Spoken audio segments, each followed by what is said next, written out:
भगवत्पादाचार्य गुरुभ्यो नमः। श्रीवेदव्यासाय नमः। शुक्लाम्बरधरं विष्णुं शशिवर्णं चतुर्भुजं प्रसन्नवदनं ध्यायेत् सर्वविघ्नोपशान्तये। श्रीमदाचार्यरमतानुगधीमतामररङ्गकमलके सोमपानाहरि तात्विक देवता गणके ऐभवति षण्महेशि अर्णिगे व्योमकेशगे वाणी वायु सुतामरसभव लक्ष्मी नारायण निगारविपे समचरण सरोजं साम्प्रतिलामुदाम जगन्नीतपाणिं मण्डनं मण्डनाना तरुण तुलसी माला कंधरं पंचनेत्रं सदयनवनहासं विठ्ठलं चिन्तयामि। ಇಲ್ಲಿ ಹರಿಕಥಾ ಪ್ರಸಂಗವೋ ಅಲ್ಲಿ ಗಂಗಾ ಯಮುನಾ ಗೋದಾವರಿ ಸಿಂಧು ಸರಸ್ವತಿ ಎಲ್ಲ ನದಿಗಳು ಬಂದು ಎಡೆಯಾಗಿ ನಿಲ್ಲುವರು. ವಲ್ಲಭಾಶ್ರೀ ಪುರಂದರ ವಿಠ್ಠಲನು ಮೆಚ್ಚುವನು. ಜಯ ಜಯ ಜಯ ಹರಿ ಎಂಬುವುದೇ ಸುದಿನವು, ಜಯ ಹರಿ ಎಂಬುವುದೇ ತಾರಾಬಲವು, ಜಯ ಹರಿ ಎಂಬುವುದೇ ಚಂದ್ರಬಲವು, ಜಯ ಹರಿ ಎಂಬುವುದೇ ವಿದ್ಯಾಬಲವು, ಜಯ ಹರಿ ಎಂಬುವುದೇ ದೈವಬಲವು, ಜಯ ಹರಿ ಪುರಂದರ ವಿಠ್ಠಲನ ಬಲವಯ್ಯ ಸಕಲ ಸುಧರಿಗೆ. ಸತತಗಳನಾದ ಸಿದ್ಧಿಯ ದೇವಕಾರಿದಲ್ಲಿ ಮತಿ ಪ್ರೇಮಿಸುವಳು ಪಾರ್ವತೀ ದೇವಿ. ಮುಕುತಿ ಪಥಕ್ಕೆ ಬರವೀವ ಮಹಾಂತದೇವರು ಹರಿಭಕುತಿದಾಯಕಳು ಭಾರತೀ ದೇವಿ. ವಿಭೂತಿ ಶಾಸ್ತ್ರಗಳಲ್ಲಿ ವನಗ ಸಂಭವನರಸಿ ಸತ್ಕರ್ಮಗಳಾರಣಿಸಿ ಸುಜ್ಞಾನವತೀರ್ತು ಗತಿ ಪಾಲಿಸುವ ನಮ್ಮ ಪವಮಾನವು. ಚಿತ್ತದಲ್ಲಿ ಅನಂತ ಸುಖವನೀವಳು ನಮ ಭಗುಗಜನೊಡೆಯ ನಮ್ಮ ಶ್ರೀ ಪುರಂದರ ವಿಠ್ಠಲನು ಸತತೈವರುಳು ನಿತ್ಯೇ ಕೃತಿರಣಿಸುವನು. ನಮಃ ಶ್ರೀಪಾದರಾಜಾಯ ನಮಸ್ತೆ ವ್ಯಾಸಯೋಗಿನೇ ನಮಃ ಪುರಂದರಾರ್ಯಾಯ ವಿಜಯಾರ್ಯಾಯ ತೇ ನಮಃ. ಅಭ್ರಮಂ ಭಕ್ತರಹಿತಂ ವಚನಪ್ಯಬಲಂ ಸದಾ ಅನಂತತೀರ್ಥವತುಲಂ ಭಜೆ ತಾಪತ್ರಯಾಮಹಂ. ದುರ್ವಾದಿಧ್ವಾಂತರವಯೇ ವೈಷ್ಣವೇತ್ಯ ವರಿಷ್ಠವೇ ಶ್ರೀರಾಘವೇಂದ್ರ ಗುರವೇ ನಮೋ ಅತ್ಯಂತದಯಾಳವೇ. ನಮೋऽस्तु ತಾತ್ವಿಕಾ ದೇವಃ ವಿಷ್ಣುಭಕ್ತಿ ಪರಾಯಣ ಕರ್ಮಮಾರ್ಗೇ ಪ್ರೇರಯन्तु ಭವಂತಃ ಸರ್ವ ಏವೈ. ಮನ್ಮನೋ ವಿಷ್ಣುವರದಂ ಸರ್ವಾಭೀಷ್ಟಫಲಪ್ರದಂ ಪುರಪ್ಪರ ಗುರು ಬುದ್ಧಿದಾಸಶ್ರೇಷ್ಠಂ ದಯಾನಿಧಿಂ ಅಜ್ಞಾನತಿಮಿರಚ್ಛೇದಂ ಬುದ್ಧಿ ಸಂಪತ್ಪ್ರದಾಯಕಂ ವಿಜ್ಞಾನವಿಮಲಂ ಶಾಂತಂ ವಿಜಯಾಖ್ಯ ಗುರುಂ ಭಜೆ. ಆಗತಾದಿತ್ರಿಕಾಲಕಿಲಂ ಆಗಮಾರ್ಥಂ ಶಾರದಂ ಜಾಗಭೋಗಸಮಾಯುಕ್ತಂ ಭಾಗಜ್ಞಾನಿ ಗುರುಂ ಭಜೆ. ಜನಜೇತ್ತರಿಭಾಕಾರಂ ಜಗದೀಶಪದಾಶ್ರಯಂ ಜಗದೀತನವಿಖ್ಯಾತಂ ಜಗನ್ನಾಥ ಗುರುಂ ಭಜೆ. ಶ್ರೀಶಾಂಕರಿ ಶ್ರೀವಕಂ ನಿತ್ಯಂ ಕೋಸುರಾಕರಿ ಗುಣೋದ್ಭವಂ ವಾಸವಾದಿಶಿಲಾಕ್ಷೇತ್ರಂ ಶೇಷದಾಸ ಗುರುಂ ಭಜೆ. ರಾಮಾಯ ರಾಮಭದ್ರಾಯ ರಾಮಚಂದ್ರಾಯ ವೇದಸೆ ರಘುನಾಥಾಯ ನಾಥಾಯ ಸೀತಾಯ ಪದೇ ನಮಃ. ನರಸಿಂಹೋರ್ಮಿಲಾಭ್ಯಾನಮೋಗಧ್ವಾಪ್ತನಿವಾಕರಃ ಜಯತ್ತಮಿತ ಸಜ್ಞಾನ ಸುಮಶಕ್ತಿ ಪಯೋನಿಧಿಃ. ಕೃಷ್ಣಾಯ ವಾಸುದೇವಾಯ ಹರಯೇ ಪರಮಾತ್ಮನೆ ಪ್ರಣತಕ್ಲೇಶನಾಶಾಯ ಗೋವಿಂದಾಯ ನಮೋ ನಮಃ. ಬ್ರಹ್ಮರುದ್ರಾಧಿಪತ್ಯಂ ತ್ವಾಂ ಭಜೆ ವೆಂಕಟನಾಯಕಂ ನಿವಾರೇ ಸ್ವರಿಷ್ಠಾನೇ ಸಾಧೇಷ್ಠಾನಿ ಮಾಧವ. ಪರಮಾತ್ಮ ಅತ್ಯಂತ ಕರುಣಾ ಸಮುದ್ರ ಅನ್ನುವುದನ್ನು ವೇದ ಸಾಧ. ದೇವರು ಬಹಳ ಕರುಣಾ ಸಮುದ್ರ ಇದ್ದಾರೆ. ಯಾಕೆ ದೇವರಷ್ಟು ಕರುಣಾ ಸಮುದ್ರರು ಬೇರೆ ಯಾರೂ ಇಲ್ಲ. ಯಾಕೆ ದೇವರಲ್ಲಿ ಅನಂತ ಗುಣಗಳು ಇದೆ. ಅದರಲ್ಲ ದೇವರ ಗುಣಗಳು ಅನಂತ, ಅವು ಎಣಿಸ್ಲಿಕ್ಕೆ ಆಗಲ್ಲ. ಅನಂತ ಅಂದ್ರೆ ಏನು? ಅಂತ್ಯ ಇಲ್ಲದೆ ಇರುವುದು, ಕೊನೆ ಇಲ್ಲದೆ ಇರುವುದು, ಅದಕ್ಕೆ ಅನಂತ ಆಗ್ತದೆ. ಅನಂತವಾದ ಭಗವಂತನ ಗುಣಗಳು ಇದೆ. ಅದು ಯಾರಿಂದಲೂ ಎಣಿಸ್ಲಿಕ್ಕೆ ಆಗಲ್ಲ. ಯಾರಿಂದಲೂ ಆಗಲ್ವಾಗಿ ಯಾರಿಂದಲೂ ಆಗಲ್ಲ. ಯಾವಾಗಲೂ ಜೊತೆಗಿರ್ತಾರಲ್ಲ, ಅವರಿಂದಲೂ ಎಣಿಸ್ಲಿಕ್ಕೆ ಆಗಲ್ಲ. ದೇವರ ಜೊತೆಗೆ ಯಾವಾಗಲೂ ಇರುವುದು. ನಾವು ದೇವರ ಹತ್ರ ಹೋಗಲು ಬರ್ತಾ ಇರ್ತೀವಿ. ಸ್ವಲ್ಪ ಹೊತ್ತಿನ ದೇವರ ಹತ್ರ ಇತ್ತು, ಸ್ವಲ್ಪ ಹೊತ್ತು ಮಾತ್ರ. ಇಲ್ಲಿ ಬಂದಾಗ ರಾಮನ ಹತ್ರ ಸ್ವಲ್ಪ ಹೊತ್ತು, ಉಳಿಕೆಯವರನ್ನು ನಮಗೆ ಯಾರು ಬೇಕೋ ಅವರ ಹತ್ರ ಕಾಲ ಕಳೀತೀವಿ. ಹೌದೇ? ಹಾಗಲ್ಲ, ಯಾವಾಗಲೂ ದೇವರ ಜೊತೆಗೆ ಇರುವ ಮಹಾಲಕ್ಷ್ಮೀ ದೇವಿಗೂ ಕೂಡ ಭಗವಂತನ ಗುಣಗಳನ್ನು ಎಣಿಸ್ಲಿಕ್ಕೆ ಆಗಲ್ಲ. ಯಾಕೆ? ಅದು ಅನಂತವಾದ ಗುಣಗಳನ್ನು ಭಗವಂತ ಹೊಂದಿದ್ದಾನೆ ಅಂತ. ಇದು ಸಾಧ್ಯ ಇಲ್ಲ ಅಂತ. ಅದಕ್ಕೆ ಸಾಧ್ಯ ಇಲ್ಲ ಅಂದ್ರೆ ದೃಷ್ಟಾಂತ ಕೊಡ್ತಾರೆ ಶಾಸ್ತ್ರ. ಏನು ಅಂದ್ರೆ ಮೇಲಿನಿ ಪರಮಾಣಂಬು ಕಣಗಳ ಐನಬಹುದು ಪರಿಗಣತಿಯಲು. ಮೇಲಿನಿ ಪರಮಾಣಂಬು ಕಣಗಳ ಐನಬಹುದು ಪರಿಗಣತಿಯಲು. ಮಾಧವನ ಅನಂತಾದಿ ಗುಣಗಳು ಅನಾದಿ ಕಾಲದಿಂದ ಗಣಿತವೆಂಬುದೇ ಫಲವಿದು ಬಾಳುವುದಕ್ಕೆ ಸಿರಿನಿಲಯನ ಗುಣಗಳ ತಿಳಿದು ಭಜಿಸುವುದೇ. ದೇವರ ಗುಣಗಳನ್ನು ಭಜಿಸುವುದು ಅಂತ ಹೇಳಿಲ್ಲ, ತಿಳಿದು ಭಜಿಸುವುದು ಅದು. ತಿಳಿದು ಭಜಿಸ್ಬೇಕು, ಸುಮ್ಮನೆ ಭಜನೆ ಮಾಡೋದನ್ನ ತಿಳ್ಕೊಂಡು ಭಜನೆ ಮಾಡಬೇಕು ಅಂತ ದಾಸರಾಯ ಹೇಳಿದ್ದಾರೆ. ಭಜನೆ ಎಲ್ಲರೂ ಮಾಡ್ತಾ ಇರ್ತಾರೆ, ತಿಳ್ಕೊಂಬದೇ ಕಷ್ಟ. ಭಜನೆ ಮಾಡಿ ಮಾಡೋದ್ರಲ್ಲಿ ಬೈಕಿಂಗ್ ಜಾಸ್ತಿ, ಹೌದಿಲ್ಲ? ನಾನು ಜಾಸ್ತಿ ಹಾಡ್ತೀನಿ, ನೀನು ಜಾಸ್ತಿ ಹಾಡ್ತೀನಿ ಅಂತ. ಅದು ಹಾಡೋದ್ರಲ್ಲಿ ಮತ್ತೆ ಗಲಾಟೆ ಜಾಸ್ತಿ. ದೂರಿಗೆ ಹೋದಾಗ ಅವರ ಅನುಭವ ಇರ್ತದೆ. ಏನು ಅನುಭವ ಆಯಿತು ಅಂದರೆ ಒಬ್ಬರು ಹೇಳಿ, ನಾವು ದಸರಾ ಭಜನೆ ಮಾಡೀವಿ ಆಚಾರ್ಯ, ನಮಸ್ಕಾರ ಮಾಡ್ತೀವಿ, ಆಶೀರ್ವಾದ ಮಾಡ್ತೀವಿ. ಸರಿ, ಅವರೇನು ಮಾಡಿದ್ರು, ಸೀತಾರಾಮ ಭಜನಾ ಮಂಡಳಿ ಅವರು ಸಂತೋಷ. ಮುಂದಿನ ವರ್ಷ ಹೋದಾಗ ಎರಡು ಭಜನಾ ಮಂಡಳಿ ಆಗಿತ್ತು. ಸೀತಾರಾಮ ಭಜನೆ ಮಂಡಳಿ, ರಾಮ ಭಜನೆ ಮಂಡಳಿ ಮತ್ತು ಸೀತಾರಾಮ ಭಜನೆ ಮಂಡಳಿ. ಸೀತಾ ಭಜನೆ ಕ್ಲಿಯರ್ ಆಗುತ್ತೆ. ಯಾಕೆ ಎರಡು ಮಾಡಿ ಅವರೇ ಹಚ್ಚಿ ಹಾಕೊಂಡು ಕೂಡ್ತಾರೆ, ಅದಕ್ಕೆ ಅವ್ರಿಗೆ ಗಾಳಿ ಕಳಿಸಿದ್ದಾರೆ. ಇದೆಲ್ಲ ತಿಳಿದು ಭಜನೆ ಮಾಡಬೇಕಲ್ಲ. ಜ್ಞಾನಿಗಳು ಶಾಸ್ತ್ರ ಹೆಂಗೆ ಮಾಡ್ತಾರೆ, ಜ್ಞಾನಿಗಳು ಹೆಂಗೆ ಇರ್ತಾರೆ, ತಿಳಿದು ತಿಳ್ಕೊಂಡು ಮಾಡು, ಸುಮ್ಮನೆ ಮಾಡಬೇಡ. ಭಜನೆನ ಸುಮ್ಮನೆ ಮಾಡಬೇಡ, ತಿಳಿದು ಮಾಡು. ಏನು ತಿಳಿಬೇಕು? ಅವನ ಗುಣಗಳನ್ನು ತಿಳ್ಕ. ದೇವರ ಗುಣಗಳು ಅನಂತ ಇದೆ ಅಂತ ಅದು ಯಾರಿಂದ ಎಣಿಸ್ಲಿಕ್ಕೆ ಸಾಧ್ಯ ಇಲ್ಲ. ಅದಕ್ಕೆ ಜ್ಞಾನಿಗಳಂತಾರೆ, ಎಣಿಸಬಹುದು ಕೆಲವು, ಅವನು ಗುಣ ಎಣಿಸ್ಲಿಕ್ಕಾಗಲ್ಲ. ಮೇದಿನಿ ಪರಮಾಣಂಗಳ ಐದಬಹುದು ಪರಿಗಣತಿಯರು. ಮೇದಿನಿ ಅಂದರೆ ಭೂಮಿ, ಅಂಬು ಅಂದರೆ ನೀರು. ಈ ಭೂಮಿ ಮೇಲೆ ಎಷ್ಟು ಮಣ್ಣಿನ ಕಣಗಳಿದೆ ಅಂತ ಎಣಿಸಿ ಹೇಳಬಹುದು. ಅಂಬು ಅಂದರೆ ನೀರಿನ ಕಣಗಳೆಷ್ಟಿದೆ ಅದನ್ನು ಎಣಿಸಿ ಹೇಳಬಹುದು. ಎಲ್ಲರಿಗೂ ಸಾಧ್ಯ ಇಲ್ಲ. ಅದಕ್ಕೆ ಕೆಲವು ಪುರಾಣಗಳಲ್ಲಿ ಕೆಲವು ರಾಜರ ಹೆಸರು ಕೊಟ್ಟಿದ್ದಾರೆ. ಕೆಲವು ರಾಜರು ಮಾತ್ರ ಹೇಳ್ತಾ ಇದ್ರು. ಅದಕ್ಕೆ ಐದಬಹುದು, ಎಲ್ಲರಿಂದ ಅದು ಸಾಧ್ಯ ಆಗುವುದಿಲ್ಲ. ಐದಬಹುದು ಪರಿಗಣತಿಯನ್ನು ಎಣಿಸಬಹುದು. ಅದರಲ್ಲಿ ನಳಮಹಾರಾಜರ ಹೆಸರು ತಗೊಂಡಿದ್ದಾರೆ. ಅವ್ರು ಹೇಳ್ತಿದ್ದಾರೆ ಐದಬಹುದು ಪರಿಗಣತಿಯನ್ನು. ಒಂದು ಸಾಧ್ಯ ಇಲ್ಲ ಅಂದ್ರೆ ಯಾವುದು? ಮಾಧವನ ಅನಂತಾದಿ ಗುಣಗಳು ಅನಾದಿ ಕಾಲದಿಂದ ಗಣಿತವೆಂಬುದೇ.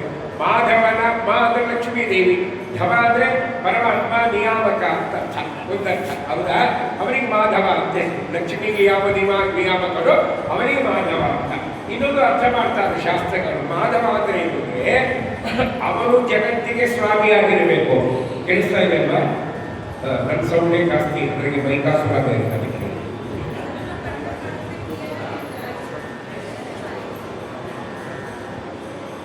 ಅದಕ್ಕೆ ಮಾಧವ ಅಂದ್ರೆ ಏನು? ಅವನು ಜಗತ್ತಿಗೆ ಸ್ವಾಮಿ ಆಗಿರಬೇಕು. ಅವನಿಗೆ ಯಾರು ಸ್ವಾಮಿ ಆಗಿರಬೇಕು? ಅವನಿಗೆ ಏನು ಕರೀತಾರೆ? ಮಾಧವ ಅಂತ. ನ ವಿದ್ಯತೆ ಧವ ಇತಿ ಮಾಧವ. ಅವನಿಗೆ ಅದನ್ನೇ ಬಂದು ಗೋಪಾಲದಾಸ ಹೇಳ್ತಾರೆ, ಜಗತ್ತಿಗೆ ಅವ ಸ್ವಾಮಿ, ಅವನಿಗೆ ಯಾರು ಸ್ವಾಮಿ ಇಲ್ಲ, ಅವನೇ ನನ್ನ ಸ್ವಾಮಿ ಅಂತ. ಗೋಪಾಲದಾಸರು ಸುಳಾದಲ್ಲಿ ಜಗ್ಗೇರು ಹೇಳ್ತಾರೆ, ಸ್ವಾಮಿ ರಹಿತನಾದ ಸ್ವಾಮಿ ಎನಗೆ ಸ್ವಾಮಿ ಗೋಪಾಲ ವಿಠಲರೇಯ. ಸ್ವಾಮಿ ರಹಿತನಾದ ಸ್ವಾಮಿ, ಯಾರಿಗೆ ಸ್ವಾಮಿ ಇಲ್ಲವ? ಸ್ವಾಮಿ ರಹಿತನಾಗಿದ್ದಾನೋ ಅವನು ಎಲೆಗೆ ಸ್ವಾಮಿ, ಅವನೇ ಗೋಪಾಲ ವಿಠಲರೇಯ. ಅದಕ್ಕೆ ಮಾಧವನ ಅನಂತಾದಿ ಗುಣಗಳು, ಅನಂತ ಜ್ಞಾನ ವೈರಾಗ್ಯ ಅಂತಲ್ಲ, ಅನಂತ ಜ್ಞಾನ ಶಕ್ತಿ, ನಿಯಾಮಕತ್ವ, ವಶತ್ವ, ಈಶತ್ವ, ಸ್ಥಾಪಕತ್ವ, ಇವೇನವಲ್ಲ ಈಶತ್ವಾದಿ ಗುಣಗಳ ಇಂಥವೆಲ್ಲ ಗುಣಗಳು ಇವು ಅನಂತಾದಿ ಗುಣಗಳು. ಅನಾದಿ ಕಾಲದಿಂದ ಅಗಣಿತ. ಈಗಲ್ಲ, ಅನಾದಿ ಕಾಲದಿಂದಲೂ ಎಣಿಸ್ತಾ ಬಂದರು ಅವರು ಅಗಣಿತ. ಗಣಿತ ಅಂದ್ರೆ ಏನು? ಲೆಕ್ಕ ಮಾಡಲಿಕ್ಕೆ ಬರುವುದು ಅಂತ. ಅಗಣಿತ ಅಂದ್ರೆ ಲೆಕ್ಕಕ್ಕೆ ಸಿಗದೇ ಇರ್ತಕ್ಕಂಥ ಇರುವುದು ಅಂತ. ಅನಾದಿ ಕಾಲದಿಂದ ಗಣನೆ ಮಾಡಿದರೂ ಅವು ಲೆಕ್ಕಕ್ಕೆ ಸಿಕ್ಕಿಲ್ಲ. ಅದನ್ನೇ ರುದ್ರದೇವರು ಹೇಳ್ತಾರೆ. ಹಿಂದಿನ ರೂಪ ನೋಡಿ ಪ್ರತೀತಿ ಆದಾಗ ಕೊನೆ ಹೇಳ್ತಾರೆ. ಏನು ಹೇಳಿದ್ರು ಅಂದ್ರೆ ವಕ್ಷಸ್ಥಂಗನೆಯಲು ಹರಿಯೇಳು ಕಾಗ್ರದ ಮಹಿಮೆ ಗುರುತ. ವೈದಿ ರೂಪದ ಹಿಂದೆ ಬೆತ್ತ ಹಚ್ಚಿದಾಗ ರುದ್ರದೇವರು ಬರೀ ಭಗವಂತ ಬಿಡೋ ಬಿಡೋದ್ರೆ ಬಿಟ್ಟಿಲ್ಲ. ಅದು ವೈದಿ ರೂಪ ತೋರಿಸಿದ್ದಕ್ಕೆ ಪರಮಾತ್ಮ ಅಂದ್ರೆ ರುದ್ರದೇವರ ಪ್ರಾರ್ಥನೆ ಅಂತ ಅವ್ರಿಗೆ ತೋರಿಸಿಲ್ಲ. ಬರೀ ಬೆಲ್ಲ ತಿಂದು ಕೊನೆಗೆ ಬಿಡೋದ್ರೆ ಬಿಡಲಿಲ್ಲ. ಅವರು ಫ್ಯಾನ್ಸಿ ಡ್ರೆಸ್ ಹಾಕೊಂಡಿರ್ತಾರೆ ಸ್ವಾಮಿ. ಫ್ಯಾನ್ಸಿ ಅಂದ್ರೆ ಭಾಗವತ ಹೇಳಿ ಈಗಿನ ಫ್ಯಾನ್ಸಿ ಈಗೆಲ್ಲ ಹುಚ್ಚು ಫ್ಯಾನ್ಸಿ ಇರಲಿಲ್ಲ. ಅದು ಕೆಳಬಂದ ಫ್ಯಾನ್ಸಿ ಹಾಕೊಂಡ ದೇವರು ಬಂದಿಲ್ಲ. ನಾನು ಸರಿ ಪುನಃ ಕಾರ್ಯಕ್ರಮಕ್ಕೆ ಹೋಗಿದೆ. ಮನೆಗೆ ಬಾರಿ ಹೋಗಿದ್ವಿ. ಜೋಶಿ ಅಂತ ಒಬ್ಬರು ಬರ್ತಿದ್ರು. ನಮ್ಮ ಮನೆಗೆ ಬರಬೇಕು ಅಂತಂದು ಕರ್ಕೊಂಡು ಹೋಗಿ ಸುಮಾರು ಊರಿಗೆ ಬರ್ತಿದ್ರು. ಹೊರದೇಶರ ಮಟ್ಟಕ್ಕೆ ಹೋಗುವಾಗ ವಿಚಿತ್ರವಾದ ಒಂದು ವ್ಯಕ್ತಿ ಎದುರುಗಡೆ ಬಂತು. ವಿಚಿತ್ರ ವೇಷ ಹಾಕೊಂಡಿದ್ದ. ಅದೇನು ಅಂದರೆ ಒಂದು ಕಾರ್ ಫುಲ್ ಡ್ರೆಸ್, ಇನ್ನೊಂದು ಹಾಫ್, ಈ ಕಡೆ ಫುಲ್ ತೋಳು, ಈ ಕಡೆ ಹಾಫ್, ಅರ್ಧ ಮರ್ಧ ಕಟ್ಟಿ. ಅವ್ರು ಸುಮ್ಮನೆ ಜೋಶಿಗಳಿಗೆ ತೆಗಿದ್ರು. ದಾಸರೇ ನೋಡಿದ್ರೆ ಆಗುತ್ತೆ. ನೋಡಿದೆ ಅಪ್ಪ ನಿಮಗೇನು ಅನ್ನಿಸ್ತು? ಏನಿಲ್ಲ, ಒಂದು ಸ್ಮರಣೆ ಮಾಡ್ಬೋದಂದ್ರೆ ಇದು ಏನು ವೇಷ ಅಭ್ಯಾಸ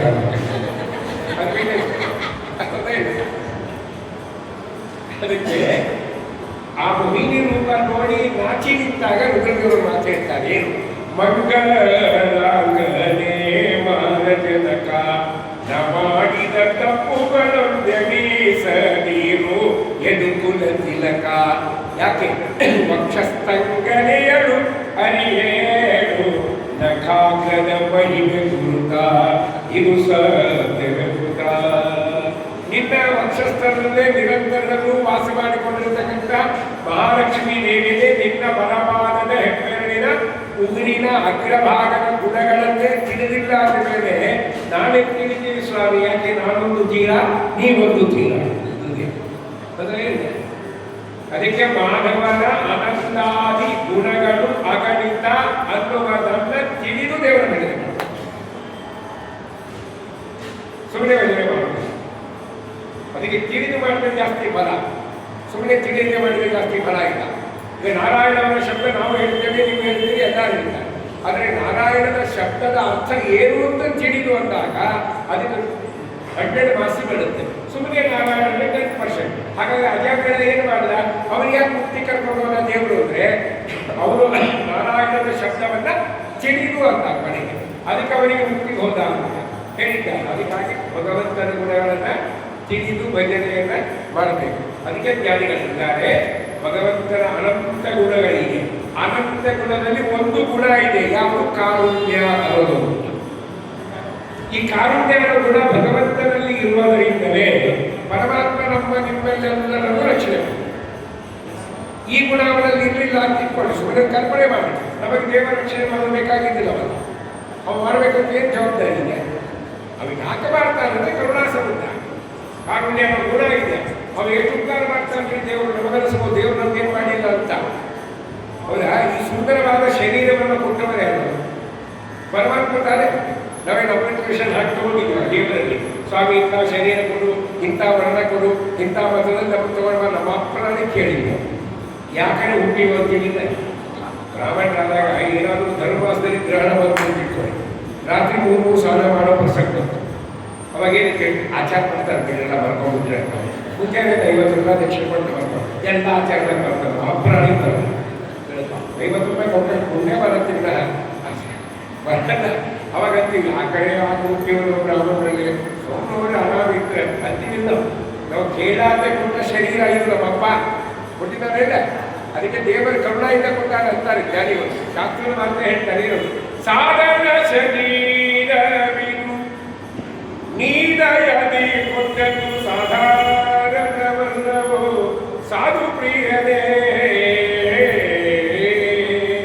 ಇದು ಭೋಗ ಶರೀರ ಅಲ್ಲ, ತಿಲ್ಲಿಗೆ ಬಂದ ಶರೀರ ಅಲ್ಲ, ಇದು ಸಾಧನೆ ಶರೀರ. ತಿಲ್ಲಿಗೆ ಬಂದ ಶರೀರ ಎಷ್ಟು ಗೊತ್ತೋ ಆ ಲಕ್ಷ ಕೊಟ್ಬಿಡ್ತಾರೆ. ಎಷ್ಟು ಲಕ್ಷ ಇದೆ ಅಂದರೆ 84 ಲಕ್ಷ ಜನ್ಮಗಳನ್ನ ದಾಟಿದ ಮೇಲೆ ಬರುವ ಶರೀರ. ಉಡುಗಿ ದೇಹಗಳೆಲ್ಲವೂ ಅವು ಭೋಗ ಶರೀರ, ಇದು ಸಾಧನೆ ಶರೀರ. ಬೇರೆ ದೇಹಗಳಲ್ಲಿ ಸಾಧನೆ ಅನ್ನೋದಿಲ್ಲ, ಸುಖ ಅನ್ನೋದಿಲ್ಲ.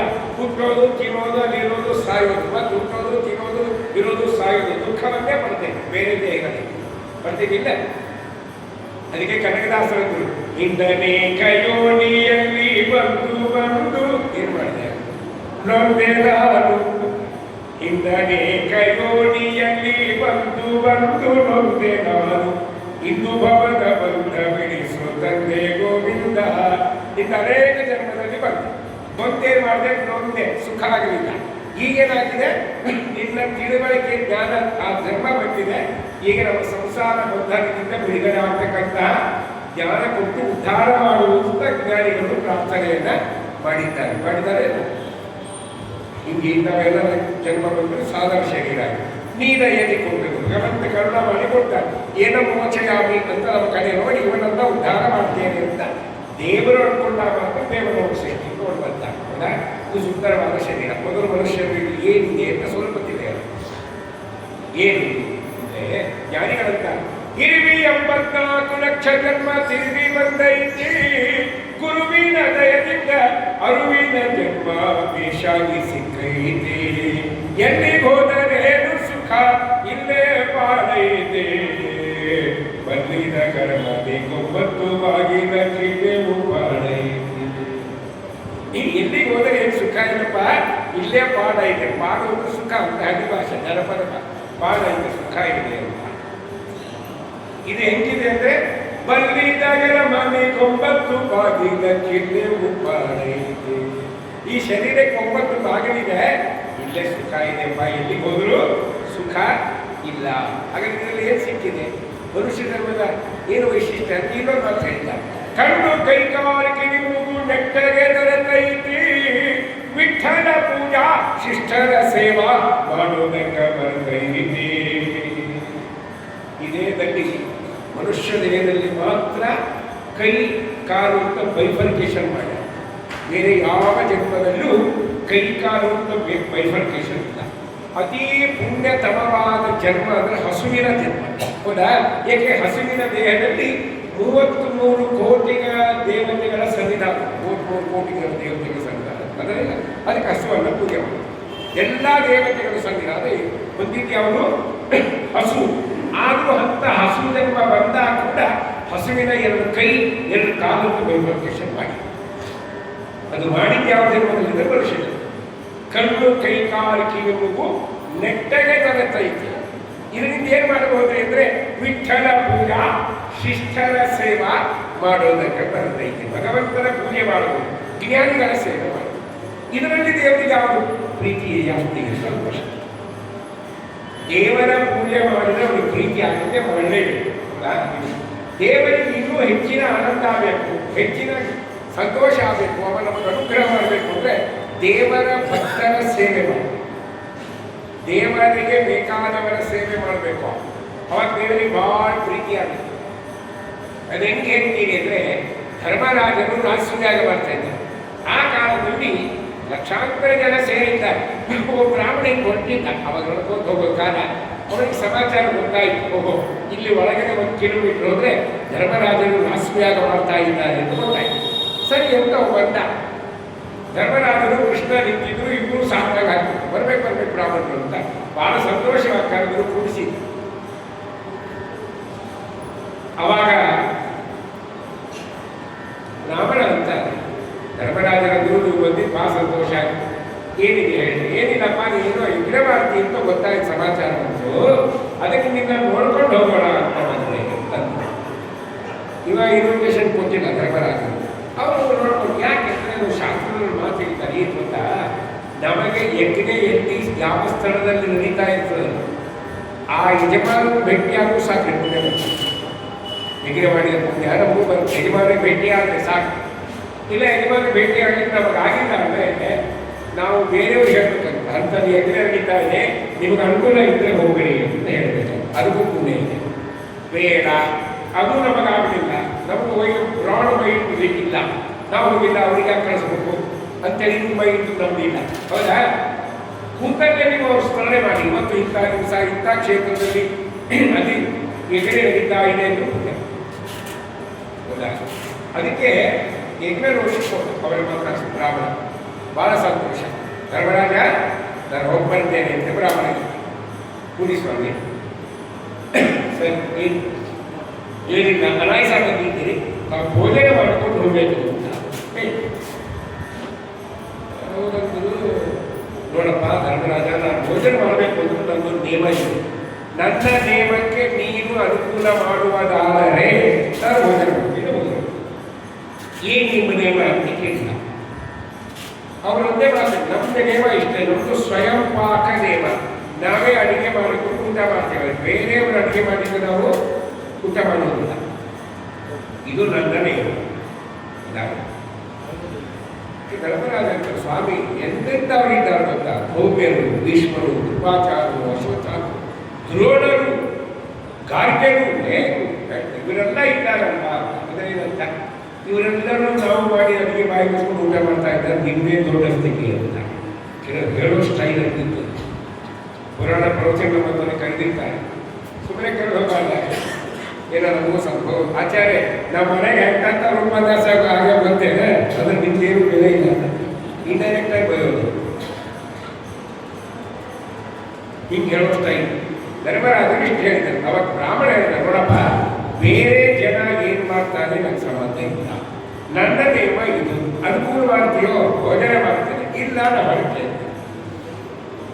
ಧರ್ಮರಾಜನು ಕೃಷ್ಣರ ಮುಖ ನೋಡಿದ್ರೆ ಕೃಷ್ಣ ಹೇಳಿದ್ದಾರೆ, ಧರ್ಮರಾಜ ಹೂವನ್ನು ನೀನು ಯಜಮಾನ ಅಲ್ಲೋ ಕೃಷ್ಣ, ಇಷ್ಟು ಲಕ್ಷಾಂತರ ಜನ ಸೇರಿದ್ದಾರೆ, ಹೌದಾ? ಇವರಿಗೆಲ್ಲ ಒಟ್ಟಿಗೆ ಅಡಿಗಳಿದ್ದಾರೆ. ಆದರೆ ಈ ಬ್ರಾಹ್ಮಣನ ಹೂವನ್ನೇ ಇವರಿಗೆಲ್ಲ ಸಣ್ಣ ಅಗಿಷ್ಟಿಗೆ ಕೊಡಬೇಕು, ಸಣ್ಣ ಪಾತ್ರೆಗಳು ಕೊಡಬೇಕು, ಒಂದು ಸಣ್ಣ ಸೌಂಡ್ ಕೊಡಬೇಕು. ಇದೆಲ್ಲ ಕರ್ತಾರೋ ಕೃಷ್ಣ ಪರಮಾತ್ಮನ ನೀ ಹೂವನ್ನು ನಯನ ಅನುಕೂಲ ಮಾಡ್ತೇನೆ ಅಂತ ದೇವರು. ಹೂವನ್ನು ಧರ್ಮರಾಜರು ಬ್ರಾಹ್ಮಣಿಗೆ ಅನುಕೂಲ ಮಾಡಿಕೊಟ್ಟ ಸ್ವಾಮಿ. ಎಲ್ಲ ಏಕಕಾಲಕ್ಕೆ ನೈವೇದ್ಯ ಆಯಿತು. ಲಕ್ಷಾಂತರ ಜನಕ್ಕೆ ಉಂಡು ಕುಣಿಸಿದ್ದಾರೆ. ಏಕಕಾಲಕ್ಕೆ ಧರ್ಮರಾಜರು ಕೃಷ್ಣಾರ್ಪಣ ಹೇಳಿ ಹೇಳಿ ಬ್ರಾಹ್ಮಣರು ಭೋಜನ ಸ್ವೀಕಾರ ಮಾಡ್ತಾ ಇದ್ದಾರೆ. ಭೋಜನ ಎಲ್ಲ ಮುಗಿತು. ಬ್ರಾಹ್ಮಣನಿಂದ ಕೈ ತೊಳೆದ, ಆಚಮನ ಮಾಡಿದ, ತಾನು ಮಾಡಿದ ಭೋಜನ ಯಜ್ಞವನ್ನು ದೇವರಿಗೆ ಸಮರ್ಪಣೆ ಮಾಡಿದ, ತೀರ್ಥ ಸ್ವೀಕಾರ ಮಾಡಿದ.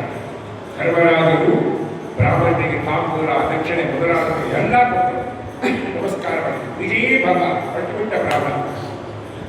ಕೃಷ್ಣ ಪರಮಾತ್ಮ ಸೈಡ್ ಆದ. ಧರ್ಮರಾಜ ಕೇಳ್ತಾರೆ, ಕೃಷ್ಣ ಏನು ಹೋಗ್ತಾ ಇದ್ದೇವೆ ಮರಾಯ, ಎಲ್ಲ ಲಕ್ಷಾಂತರ ಜನ ಊಟ ಮಾಡ್ಯಾರ, ಎಲ್ಲಿ ತೆಗೆದಿಲ್ಲ, ಇಲ್ಲಿ ಬಿದ್ದಾವ, ಎಲ್ಲಿ ತೆಗೆದು ಬರ್ತದೆ. ಧರ್ಮರಾಜರು ಕದಾಲಿಗೆ ಹೋಗಬೇಡ, ನಾನು ಹೋಗ್ತೇನೋ ಪ್ರಭು, ನೀ ಯಾಕೆ ಹೋಗಬೇಡ? ಪರಮಾತ್ಮಂದ, ಧರ್ಮರಾಜ ನೀನು ಹೆಜ್ಜೆ ಮೇಲೆ ಮುಟ್ಟಬಾರದಪ್ಪ, ಯಜ್ಞ ದೀಕ್ಷಣಾಗಿದ್ದಿ, ಬಹುಮತ ಸ್ನಾನ ಆಗಲು ಕೆಲವರು ಫಾಲೋ ಮಾಡಬೇಕಾಗ್ತದೆ. ನೀನು ಮುಟ್ಬೇಡ. ನೀನು ಏನವನು ಈ ರೀತಿ ತೆಗಿಬೇಕು ಅಂತ ಅಪೇಕ್ಷೆ ಇದ್ದರೆ ಈ ಒಬ್ಬ ಬ್ರಾಹ್ಮಣನ ಈ ರೀತಿಗೆ ಸಾಕು ಅಂತ ಭಗವಂತ ಕಡೆ ತೆಗೆದುಕೋ. 2 ತಾಸು ಮೇಲಾಯ್ತು. ಈಗ ಲಕ್ಷಾಂತರ ಬ್ರಾಹ್ಮಣ ಭೋಜನ ಎಲ್ಲ ಎಲಿ ತೆಗೆದು ಯಜ್ಞನ ಬಾಳ ವಾವ ಹಾಕಿ ಮತ್ತು ಹೊಸ ರಂಗೋಲಿ ಹಾಕಿ ಎಲೆ ಹಾಕಿ ಮಣಿ ಹಾಕಿ ಎಲೆ ಬತ್ತಿ ಕೂಡಿ ಕೇಳುವಂತ ಧರ್ಮರಾಜ ಹೇಳಲಿಕ್ಕೆ ಬಂದ. ಅಷ್ಟು ಕ್ಲೀನಾಗಿ ದೇವರು ಎಲೆ ತೆಗೆದ. ಅಂದರೆ ಹೆಣ್ಮಕ್ಳು ಇದ್ದರೆ ಏನು ಮಾಡ್ತಾರೆ? ಅದಕ್ಕೆ ಕೃಷ್ಣ ಪರಮಾತ್ಮ ಹೇಳ್ತಾರೆ, ಧರ್ಮರಾಜ ಈ ಹೆಣ್ಮಕ್ಳು ಇದ್ದಾರಲ್ಲ, ನೀವು ಬರೀ ಮನೆಯಾಗ ಇಷ್ಟೇ ಅನ್ಕೊಂಡು ದೊಡ್ಡ ದೊಡ್ಡ ಫಂಕ್ಷನ್ಗೆ ಕೆಲಸಕ್ಕೆ ಬರೋದಿಲ್ಲ. ಯಾಕೆ? ರೇಷ್ಮಿಸಿ ಹುಡ್ಕೊಂಡು ಬಂದಿರ್ತಾರೆ. ಎಂಜಿನ ಹತ್ರ ಎಲ್ಲಿ ಹುಡಿ ಬೆಳೀತದೋ, ಸಾರು ಬೆಳೀತದೋ, ದೊಡ್ಡ ದೊಡ್ಡ ಫಂಕ್ಷನ್ಗೆ ಗಡಿಸರಿಯಲ್ಲಿ ಇರ್ತಾರೆ. ಆರಾಧಿಗಳಿಗೆ ಎಷ್ಟೋ ಕಡೆ ನಾವು ಪ್ರವಚನಕ್ಕೆ ಹೋಗಿರ್ತೀರಲ್ಲ, ನಾವು ಬೇಕಾದ್ರೆ ಬೇಕಾಗ್ತ ನಮಸ್ಕಾರ ಅಂದರೆ ಏನಮ್ಮ ಚೆನ್ನಾಗಿದ್ದೀರಾ? ಓ ಚೆನ್ನಾಗಿದ್ದಿಲ್ಲ ಸರ್, ಯಜಮಾನರು ಬಂದಿಲ್ಲ, ಅವ ಎಲ್ಲಿ ತೆಗಿತಾ ಇದ್ದಾರೆ ನೋಡಿ. ಅದು ಇವ್ರು ಊಟ ಮಾಡಿ ಎಲ್ಲಿ ತೆಗಿತಾ ಇದ್ದಾರೆ.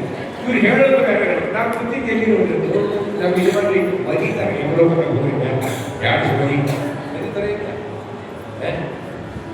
ಅದಕ್ಕೆ ತೆಗೆದು ಬರ್ತೇನೆ ಅಷ್ಟೆಲ್ಲ ವ್ಯವಸ್ಥೆ ಮಾಡಿದ. ಸ್ವಾಮಿ ಬಂದು ಹೋಗ್ತಾರೆ. ಧರ್ಮರಾಜರು ಒಂದು ಎಲೆ ಹಾಕಿಕೊಂಡು ನೆಟ್ಟಾಕ್ತಾರೆ, ಮತ್ತೊಂದು ಎಲೆ ಮಾಡಿ ಮತ್ತೆ ಹಾಕ್ತಾರೆ. ಇದೇ ಕೆಲಸ ನಡೆದಿತ್ತು. ಕೃಷ್ಣ ಬಂದು ನೋಡ್ತಾನೆ, ಏನು ಧರ್ಮರಾಜ ಐದು ಒಂದು ಎಲೆ ತೆಗೆದಿಲ್ಲಲ್ವಾ? ಏನಪ್ಪ ಕೃಷ್ಣ, ಫ್ಯಾಕ್ಟ್ರಿ ಬಂದಂತಾರೆ, ಊಟ ಮಾಡಿ ಹೋಗೇವಲ್ಲ, ಎಷ್ಟೋ ಸಾವಿರ ಎಲೆ ಬಂತರೋ ಕೃಷ್ಣ, ಅದು ನೀವು ಹೋದಾಗಿದ್ದೇ ಕೆಲಸ. ಎಲೆ ಹಾಕಿಕೊಂಡು ಮತ್ತೊಂದು ಎಲೆ ಮತ್ತೆ ಏನು ಸ್ವಾಮಿ ನಾನು ತೆಗಿತೀನಲ್ಲ ಭಗವಂತ, ಎಲೆ ತೆಗೆದ ಎಲೆ ಬರಬೇಕು. ಆ ಕಾಲದಲ್ಲಿ ಧರ್ಮರಾಜರು ಕೇಳಿದ್ದಾರೆ, ಕೃಷ್ಣ ಇದು ದುಡ್ಡೇನು ಸ್ವಾಮಿ? ಊಟ ಮಾಡಿದ್ದು ಒಬ್ಬರೇ ಬ್ರಾಹ್ಮಣ, ಹೌದಾ? ಸಾವಿರಾರು ಎಲೆಗಳ ಬಂತಲ್ಲ, ಏನಿದು ದುಡ್ಡು ಅಂತ. ಅವಾಗ ಭಗವಂತ ಹೇಳ್ತಾರೆ, ಒಬ್ಬ ಯೋಗ್ಯವಾದ ಬ್ರಾಹ್ಮಣನಿಗೆ ಅವನ ನೇಮದಂತೆ ಅವನಿಗೆ ಭೋಜನ ಮಾಡಿಸಿದರೆ 36,000 ದಂಪತಿಗಳಿಗೆ ಭೋಜನ ಮಾಡಿದಷ್ಟು ಫಲ ಕೊಡ್ತೇವೆ. ಮಾಡಿದ್ದು ಒಬ್ಬರೇ ಊಟ 36,000 ದಂಪತಿಗಳು. ಯಾಕೆ? ನಮ್ಮ ದೇಹದಲ್ಲಿ ಎಷ್ಟು ನಾಡಿಗಳಿದೆ? 72,000 ನಾಡಿಗಳಿದೆ. ಬಲಭಾಗದಲ್ಲಿರ್ತಕ್ಕಂತಹ 36,000 ಪುರುಷ ನಾಡಿಗಳು, ಎಡಭಾಗದಲ್ಲಿರ್ತಕ್ಕಂತಹ 36,000 ಸ್ತ್ರೀ ನಾಡಿಗಳು. ಪರಮಾತ್ಮ ನಾಡಿ ದೇವತಾಂತರೆಯಾಗಿ ಭಾರತೀಯರವರ ಮುಖ್ಯ ಪ್ರಾಣಾತ್ಮಕರಾಗಿ 36,000 ಪುರುಷ ರೂಪದಿಂದಿರ್ತಾನೆ. ಎಡಭಾಗದಲ್ಲಿರ್ತಕ್ಕಂಥ 36,000 ನಾಡಿಗಳಲ್ಲಿ ಸ್ತ್ರೀ ಅಭಿಮಾನಿ ಸ್ತ್ರೀ ನಾಡಿಗಳು ಅಂತ ಕರೀತಾರೆ. ಅವರು ಸ್ತ್ರೀ ಹೆಸರಿದೆ ಸ್ತ್ರೀ ನಾಡಿ. ಆ ನಾಡಿ ಅಭಿಮಾನಿ ದೇವತಾಂತರದ ಭಾರತೀಯ ಮುಖ್ಯ ಪ್ರಾಣಾತ್ಮಕರಾಗಿ ಲಕ್ಷ್ಮೀ ದೇವಿಯಿಂದ ಕೂಡಿ ಪರಮಾತ್ಮ ಇರ್ತಾರೆ. ಹಾಗಾದ್ರೆ ಎಷ್ಟು ದಂಪತ್ತಾಯ್ತು ಈಗ? 36,000 ಭಗವಂತನ ರೂಪಗಳು, 36,000 ಲಕ್ಷ್ಮೀ ರೂಪಗಳು, 36,000 ದಂಪತಿಗಳಿಗೆ ಭೋಜನ ಮಾಡಿಸಿದಷ್ಟು ಫಲ ಬರುತ್ತೆ ಅಂತ ಪರಮಾತ್ಮ ತಿಳಿಸಿದ. ಇದ್ಯಾಕೆ ಹೇಳಿಕ್ ಬಂದ್ರಿಂದ ಇದು ದೇವರ ನಾಮದಲ್ಲಿ ಹೇಳಿದ್ದೀವಿ ವಿಷಯ. ಎಂದು ವಿಠ್ಠಲ ಪೂಜಾ ಶಿಷ್ಟರ ಸೇವಾ ಮಾಡೋದಕ್ಕೆ ಬರಬೈತೆ. ಎಲ್ಲಿ ಹೋದರೇನು ಸುಖ ಇಲ್ಲೇ ಬಾಳೈತೆ. ಬಂದಿದ ಗರಬಿ ಗೊಬ್ಬತ್ತು ಬಾಗಿಲ ಕಿಸೆವು ಕಾಲೈತೆ. ಎಂಥ ಶರೀರ ಇರೋ ಜ್ಞಾನಿಗಳಿರ್ತಾರೆ. ಏನು ಗೊತ್ತಾ? ಇಡ ಪಿಂಗಳ ಬೆಳಬಲ ಭಾಗದಿ ಬಾಜಾರ ನಡೆದೈತಿ. ನಡುಗಡೆ ನೋಡಲು ಒಡೆಯನ ಗುಡಿಬಲು ಶೃಂಗಾರೈತಿ. ನಮ್ಮ ದೇಹದ ಎಡಕ್ಕೆ ಬಲಕ್ಕೆ ಮಾರ್ಕೆಟ್ ನಡೀತಾ ಇದೆ. ಇಡ ಪಿಂಗಳ ಬಲ ಎಡಭಾಗದಲ್ಲಿ ಮಾರ್ಕೆಟ್ ನಡೀತಾ ಇದೆ. ಇಡ ಪಿಂಗಳ ಬೆಳಬಲ ಭಾಗದಿ ಬಜಾರ ನಡೆದೈತಿ. ಬಜಾರ್ ಅಂದ್ರೆ ಮಾರ್ಕೆಟ್. ನಾವು ಕೆಲಸಲ್ಲ, ಗಲಾಟೆ ಕೇಳ್ತಾರೆ ಮಾರ್ಕೆಟ್. ಗಲಾಟೆ ಕೆಲಸಲ್ಲ ಅಂದರೆ ಆ ಗಲಾಟೆ ನಮಗೊಬ್ಬರಿಗೆ ಮಾತ್ರ ಕೇಳಿಸ್ತಾ ಇದೆ. ಬಹಳ ಗಲಾಟೆ ನಮಗೊಬ್ಬರಿಗೆ ಮಾತ್ರ ಕೆಲಸ, ಬೇರೆಯವರಿಗೆ ಕೆಲಸ. ಅದಕ್ಕೆ ಬಲಕ್ಕಿರೋದು ದೇವತೆಗಳು, ತತ್ವಾಭಿಮಾನ ದೇವತೆಗಳು. ನಮ್ಮ ದೇಹದ ಎಡಭಾಗದಲ್ಲಿರೋದು ಯಾರಂದ್ರೆ ತತ್ವಬಂಧಾನಿ ದೈತರು. ಇವರಿಬ್ಬರ ಮಧ್ಯೆ ಗಲಾಟೆ ಮಾರ್ಕೆಟ್. ಅದೇನು ಮಾರ್ಕೆಟ್ ಅಂದರೆ ಪ್ರವಚನಕ್ಕೆ ಬರುವಾಗ ಕೆಲವು ಜನ ವಿಚಾರ ಮಾಡ್ತಾರೆ, ಮನೆ ಬಿಡಬೇಕು, ಪ್ರವಚನಕ್ಕೆ ಬರಬೇಕು. ಹೊರಡ್ತಾರೆ, ಪ್ರವಚನಕ್ಕೆ ಹೊರಡ್ತಾರೆ. ಮನೆಯಲ್ಲಿ ಸಂಕಲ್ಪ ಮಾಡ್ತಾರೆ, ಇವತ್ತು ಆಚಾರ್ಯರಿಗೆ 100 ರೂಪಾಯಿ ದಕ್ಷಿಣೆ ಹಾಕಬೇಕು ಅಂತ ಮನೆಯಲ್ಲಿ ಮನಸ್ಸಿನಲ್ಲಿ ಬಂದು ಸರಿ.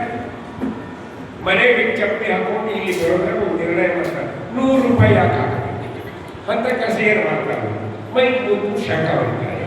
ನಾವೇ ಕೆಲಸ ಮಾಡ್ತೀವಿ, ಕೊಡೋರು ಕಳಿಸಿದ್ರು ಕೊಡ್ತಾರೆ ಅಂಥೇಳಿ 50 ರೂಪಾಯಿಗೆ ಬಂದು ಬರೋದ್ರಾಗ ಎಷ್ಟು ಬಂದು ಸಂಕಲ್ಪ 50 100 ಹಾಕಬೇಡ ಅಂತ ಇವತ್ತು ಹೇಳ್ತಾರೆ.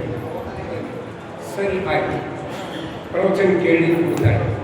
ಪ್ರವಚನ ಅರ್ಧ ವಿಚಾರ ಬರ್ತದೆ, 50 ಯಾಕೆ ಹಾಕಬೇಕು,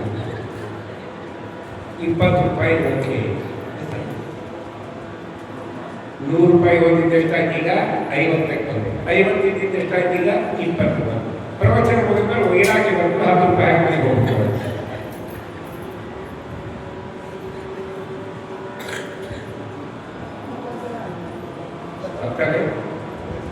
ಈ ಮಾರ್ಕೆಟ್ ನಡೀತಾ ಇದೆ. ಏಕಾದಶಿ ಬಂದು ಉಪವಾಸ ಮಾಡೋದು ಬೇಡ ಅಂತ ಪ್ರಶ್ನೆ ಮಾಡ್ತಾರೆ. ನೀವು ಮಾಡಬೇಕು ಉಪವಾಸ, ಏಕಾದಶಿ ದೊಡ್ಡ ಅದಕ್ಕೆ ಸಮವಾದ ವೃತ್ತ ಇಲ್ಲ. ಅನ್ಯ ವೃತ್ತಗಳೆಲ್ಲವೂ ಏಕಾದಶಿಯ ವೃತ್ತದ ಹಿಂದೆ ವಿಧಾತೃ ದೇವತೆಗಳೆಲ್ಲ ವಿಷ್ಣುವಿನ ಹಿಂದೆ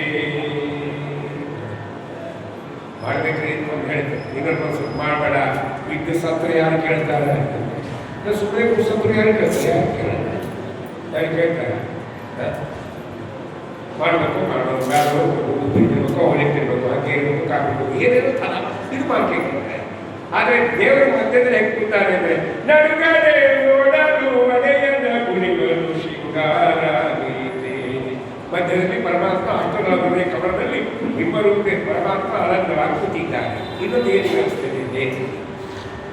ಅಂದರೆ ಮೈಲಿಗೆ ಮುದ್ದು ಚಟ್ಟಾಗಲು ಮನಗಡೆ ನದಿ ಸೂಸಿ ಹರಿತೈತಿ. ಸ್ವಾಮಿಯ ದಯದಿಂದ ಅಮೃತದ ಪಾನಿ ಸುರಿತೈತಿ. ನಮಗೆ ದೇಹದಲ್ಲಿ ಮೈಲಿಗೆ ಮುಚ್ಚಿ ಚಟ್ ನಡೆಸಿದರೆ ಮನೆಗೆ ಮೇಲೆ ಗಂಗಾ ಸನ್ನಿಧಾನ ಇಟ್ಟಿದ್ದಾರೆ ಸ್ವಾಮಿ. ಗಂಡಸರ ಮನೆಗೆ ಮೇಲೆ ಗಂಗಾ ಸನ್ನಿಧಾನ ಇದೆ.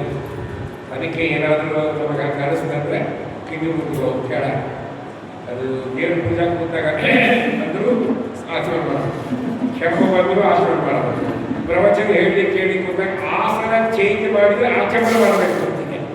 ಈ ದೇವ ನಾವು ನೀವು ಯಾರು ಇಟ್ಕೊಂಡಿಲ್ಲ, ಬದುಕಿದ್ವಿ. ಒಂದು ವೇಳೆ ಇಟ್ಕೊಂಡಿದ್ರೆ ಪ್ರವಚನ ಆಗಲ್ಲ, ಏನಾಗ್ತಿರ್ತದೆ ಆಚಮನ ಮನೆ ಕ್ಷಣಕ್ಕೆ ನೀವು ಇಂಚರ್ನಾಗ್ತೀರಿ ನಾವೇ ಪಾಟಿ ದೂರವಾಗಿಟ್ಟು ಬಿಂದಿಗೆ ಅದು ತುಂಬ ನೀರು ಒಂದಿಷ್ಟೋ ಉದ್ಧರಣಿ ಆಮೇಲೆ ಪಕ್ಕದಾಗ ಇಷ್ಟು ಅಗ್ಯ ಪಾತ್ರೆ ಕೊಡ್ಬೇಕು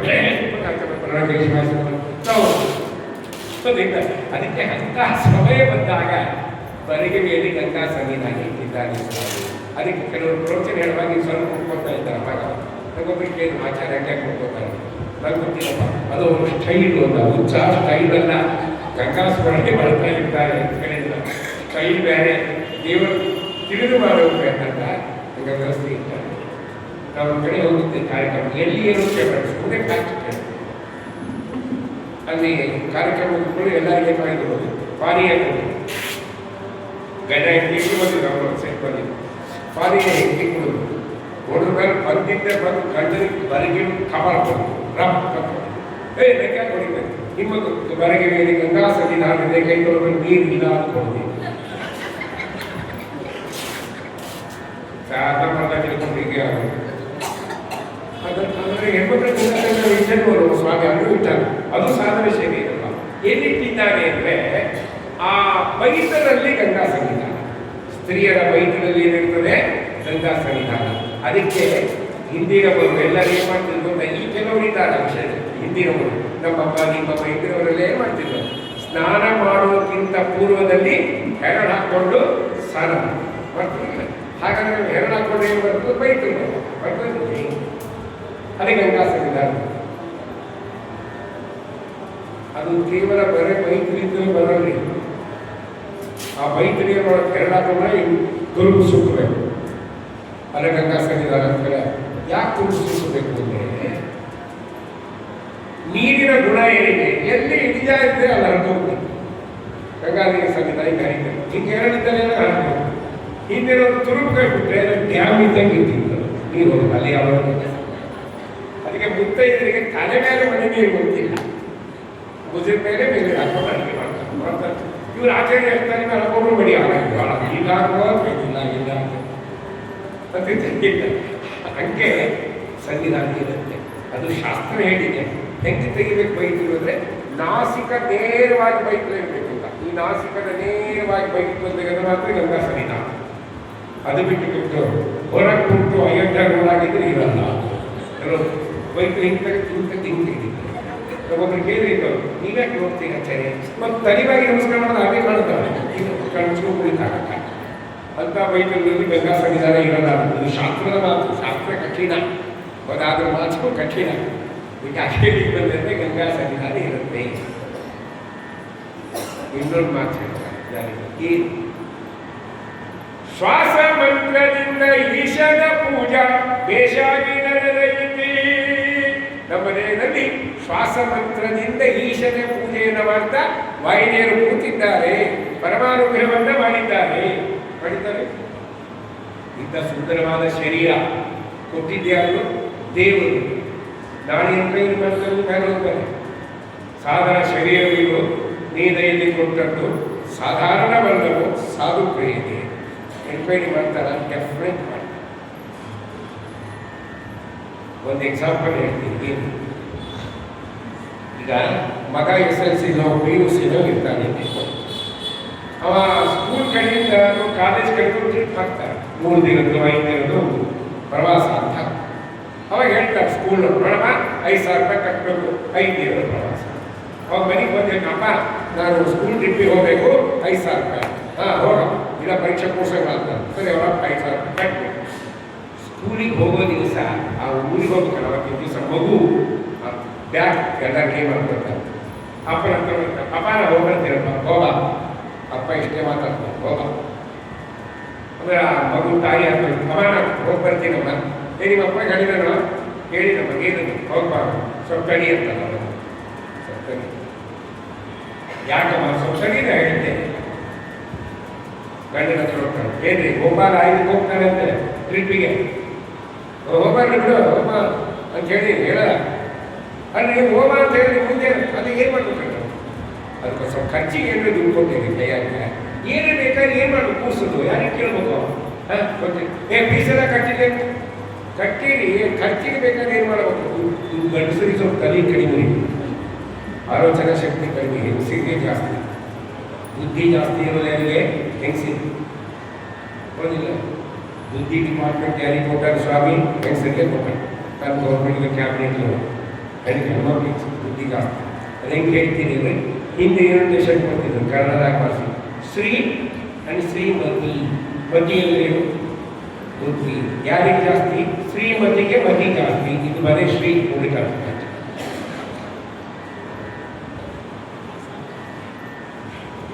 ಯಾರಿಗೆ ಆಚಾರ ಬಿಟ್ಟಾರ ಕೂಡಲೇ ಗಂಡ ಹೆಂಡತಿ ಇಬ್ಬರು ನಮಸ್ಕಾರ ಮಾಡ್ತಾರೆ.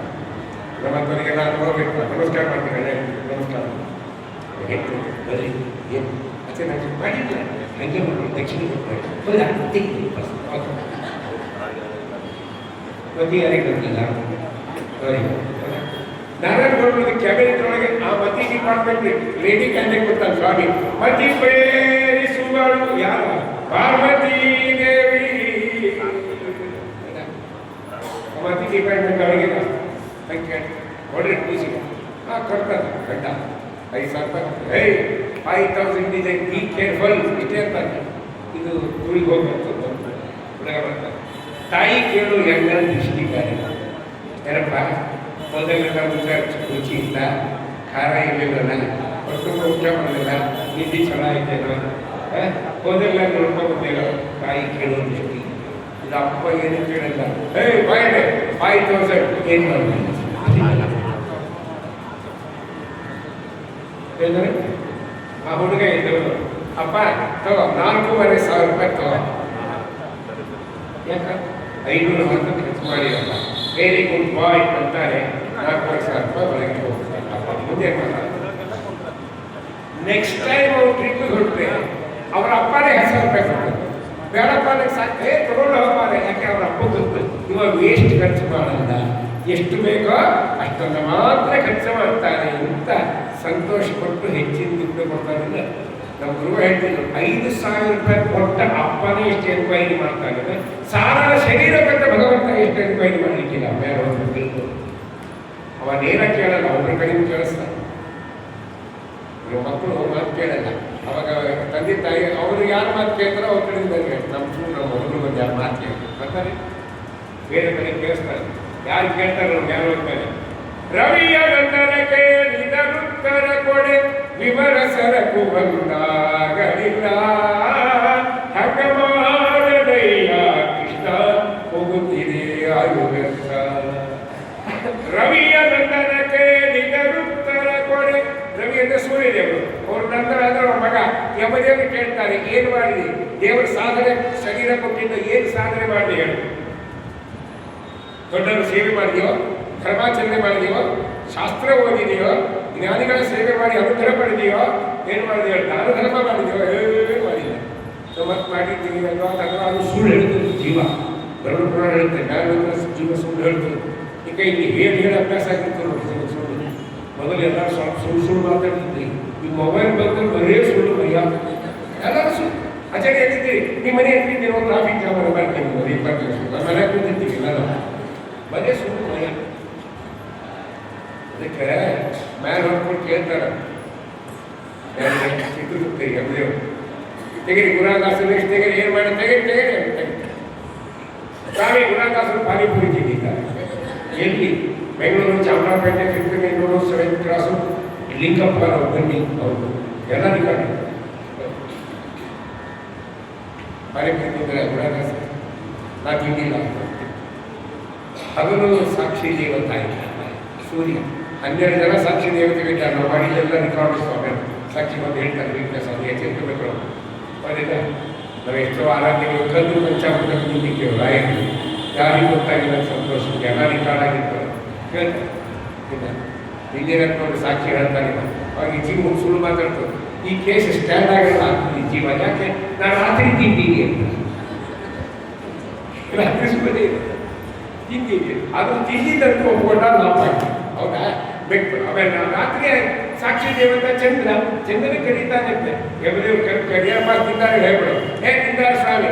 ಅವಾಗಂತೂ ಜೀವ ಚಂದ್ರದ್ದು ನನಗೆ ಸ್ಟ್ಯಾಂಡ್ ಆಗಿಲ್ಲ ಕೇಸ್. ಯಾಕೆ ವಿಟ್ನೆಸ್ ಯಾಕೆ ಅಮಾವಾಸ್ಯೆ ತಿಂತೀನಿ. ಅದಕ್ಕೆ ದೇವರು ಏನು ಮಾಡ್ತಾರೆ ಅಂದರೆ ಯಮದೇವ್ರ ಕೈಯಲ್ಲಿ ಒಂದು ದಂಡ ಹಾಕ್ಕೊಡ್ತಾನೆ. ಅದು ಜೀವನ ತನ್ನ ಮೇಲೆ ಇಟ್ಕೊಂಡ್ರೆ ಸಾಕ್ರಿ. ಪಕ್ಕದಲ್ಲಿ ಗೌರ್ಮೆಂಟ್ ಟಿವಿ ಇರ್ತದೆ, ಇವನೇ ಹೀರೋ. ಎಷ್ಟು ಹೀರೋಯಿನ್ಸ್ ಇರ್ತಾರೆ ಅಂದ್ರೆ ಬಂದ್ಬಿಡ್ತಾರೆ. ಏನೇನು ಮಾಡ್ಯಾರ ಎಲ್ಲ ಬಂದ್ಬಿಡ್ತಾರೆ, ಸುಳ್ಳು ಮಾತ್ರ ಬಂದಿಲ್ಲ. ಇದನ್ನೇ ಪ್ರಶ್ನೆ ಭಾಗವತಕಾರ ಹೇಳಿದ್ದಾರೆ, ಮುಂದಾಚಾರ್ಯ ಹೇಳೋರಿದ್ದಾರೆ. ಅದಕ್ಕೆ ಶ್ರವಣ ಮಾಡ್ತೀನಿ. ಅಕ್ರೂರ ಕೃಷ್ಣ ಪರಮಾತ್ಮನ ಕರೀಲಿಕ್ಕೆ ಹೋದಾಗ ಭಗವಂತ ಪ್ರಶ್ನೆ ಮಾಡ್ತಾರೆ. ಎಲ್ಲ ಮಾತಾಡಿದ್ರೆ ಬಿಟ್ಟು ಅಕ್ರೂರ ಏಕಾಂತವಾಗಿ ಅಕ್ರೂರ ಕೃಷ್ಣನ ಪಾದ ಮೇಲೆ ಕಾಣೆ ಇಟ್ಟು ಕಣ್ಣೀರಿಂದ ಪಾದ ತೊಳೆಯುತ್ತಾನೆ. ಕೈ ಜೋಡಿಸಿದ, ಸ್ವಾಮಿ ನಿನ್ನ ದರ್ಶನ ಕೊಟ್ಟೆಲ್ಲೋ ಪ್ರಭು, ಸಂತೋಷ ಪಡ್ತಾನೆ. ಆಮೇಲೆ ಕೇಳ್ತಾನೆ ಕೃಷ್ಣ ಪರಮಾತ್ಮ ಅನೇಕ ಪ್ರಶ್ನೆ. ಅದರಲ್ಲಿ ಮುಖ್ಯವಾದ ಪ್ರಶ್ನೆ ಏನು? ಅಕ್ರೂರ ಸಂಸಾರ ಬಂಧನದಿಂದ ನಿವೃತ್ತಿ ಆಗ್ತಕ್ಕಂಥ ಯಾವುದಾದ್ರೂ ಮಾರ್ಗವನ್ನ ಬರ್ತಾ ಇದ್ದೀಯಾ ಅಂತ ಭಗವಂತನಿಗೆ. ಅವನು ಮಾಡ್ತಾ ಇದ್ದ ಹೇಳಿದ, ನಮಗಿಲ್ಲ ಆಗುತ್ತೆ. ನಾವೇನು ಮಾಡಿ ಮಾಡ್ತದೆ, ಮುಂಜಾನೆ ಕಾಫಿ ಕೊಡದೆ, ಬೆಡ್ ಕಾಫಿ ಕೊಡದೆ, ಬೆಡ್ ಕಾಫಿ ಕೊಡದೆ, ಸ್ವಲ್ಪ ಸ್ನಾನ ಮಾಡಿ ಟಿಫನ್ ತಿಂತೆ. ನಾವೆಲ್ಲ ಯಾಕೆ ಏನು ಮಾಡ್ತೀವಿ? ದೇವರ ಕಡೆ ಲಕ್ಷ್ಯ ಇಲ್ಲ. ಉಪ್ಪಿಟ್ಟಾಯಿತು ಕೂಡ ಅದು ಹೋಗ್ಬೋದು, ಕೆಲವು ಮಾತಿಟ್ಟು ಹೋಗ್ಬೇಕು. ಹೌದಾ? ಎಷ್ಟು ಬಜಿದ್ಯಲ್ವ? ದೇವ್ರ ಕಡೆ ಮನಸ್ಸು ಹೋಗಲ್ಲ. ದೇವ್ರಿಗೆ ಕೇಳಿದ್ದೇನು? ಸಂಸಾರ ಬಂದರಗಳಿಗೆ ಏನಾದ್ರು ಮಾಡ್ತಿದ್ದೀಯ? ನಾಳೆ ಕೇಳ್ತಾನೆ ಸ್ವಾಮಿ ನಮಗಿಂತ ಶರೀರ ಆರಾಮ ಕೊಡ್ತಾರೆ. ಇದೇ ದೇವರ ಕರುಣ. ಜಗನ್ನಾಥಾಸರಾಯ ಅಂತ ಇದನ್ನು ಮಾತು ಬಿಚ್ಚಿಡ್ತಾರೆ ಸರಳವಾಗಿ. ಜನಪ ಮೆಚ್ಚಿದ ಧನ ವಾಹನ ವಿಭೂಷಣ ವಸನ ಭೂಮಿಯ. ಇವತ್ತು ರಾಜನಾದವರು ನಮ್ಮ ಮೇಲೆ ಪ್ರೀತರಾದರೆ ಕೊಡಬಲ್ಲ, ಕೊಡ್ತಾನೆ. ಏನನ್ನ? ಧನ. ಜನಪ ಜನರನ್ನ ಆಳುವ ವ್ಯಕ್ತಿ ರಾಜ. ಮೆಚ್ಚಿದರೆ ನಮ್ಮ ಮೇಲೆ ಬಹಳ ಅವರಿಗೆ ಪ್ರೀತಿ ಬಂದರೆ ಅವ ಕೊಡಬಲ್ಲ. ಏನ್ ಕೊಡ್ತಾನೆ? ಧನ, ದುಡ್ಡಾದ್ರು ಕೊಡ್ತಾನೆ. ಒಳ್ಳೆ ವೆಹಿಕಲ್, ವಾಹನ. ವಿಭೂಷಣ, ಭೂಷಣದ ಆಭರಣ. ವಿಭೂಷಣದ ವಿಶಿಷ್ಟ ಬೆಲೆ ಮಾಡುವ ಆಭರಣವನ್ನ ಕೊಡ್ತಾನೆ ರಾಜಗಾರ. ಭೂಮಿಯ ಯಾವ ಸೈಟ್ ಕೊಡ್ತಾರೆ? 60-40 ಸೈಟ್. ಆಮೇಲೆ ವಸನ, ಒಳ್ಳೆ ಬೆಲೆ ಮಾಡುವ ವಸ್ತುಗಳು. ಇದೆಲ್ಲ ಕೊಡಲ್ಲ, ಇದ್ರಿಗೆ ಯಾವುದೋ ಒಂದು ಕೊಡ್ತಾರೆ. ಅದು ದೇವರು ನಮ್ಗೆ ಎಷ್ಟು ಕೊಟ್ಟಿದ್ದಾರೆ ಗೊತ್ತಾ?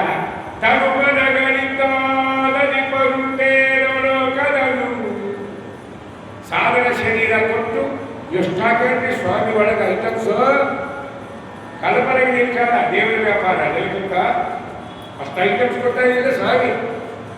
206 ಬೋನ್ಸ್ ಕೊಟ್ಟಾರೆ. 72,000 ನಾಡಿಗಳು ಇರ್ತಾರೆ. ಎಲ್ಲ ದೇಹದ ಒಂದು ಹಾರ್ಟು, ಒಂದು ಲಿವರು, 2 ಕಿಡ್ನಿ ಕೊಟ್ಟಿದೆ.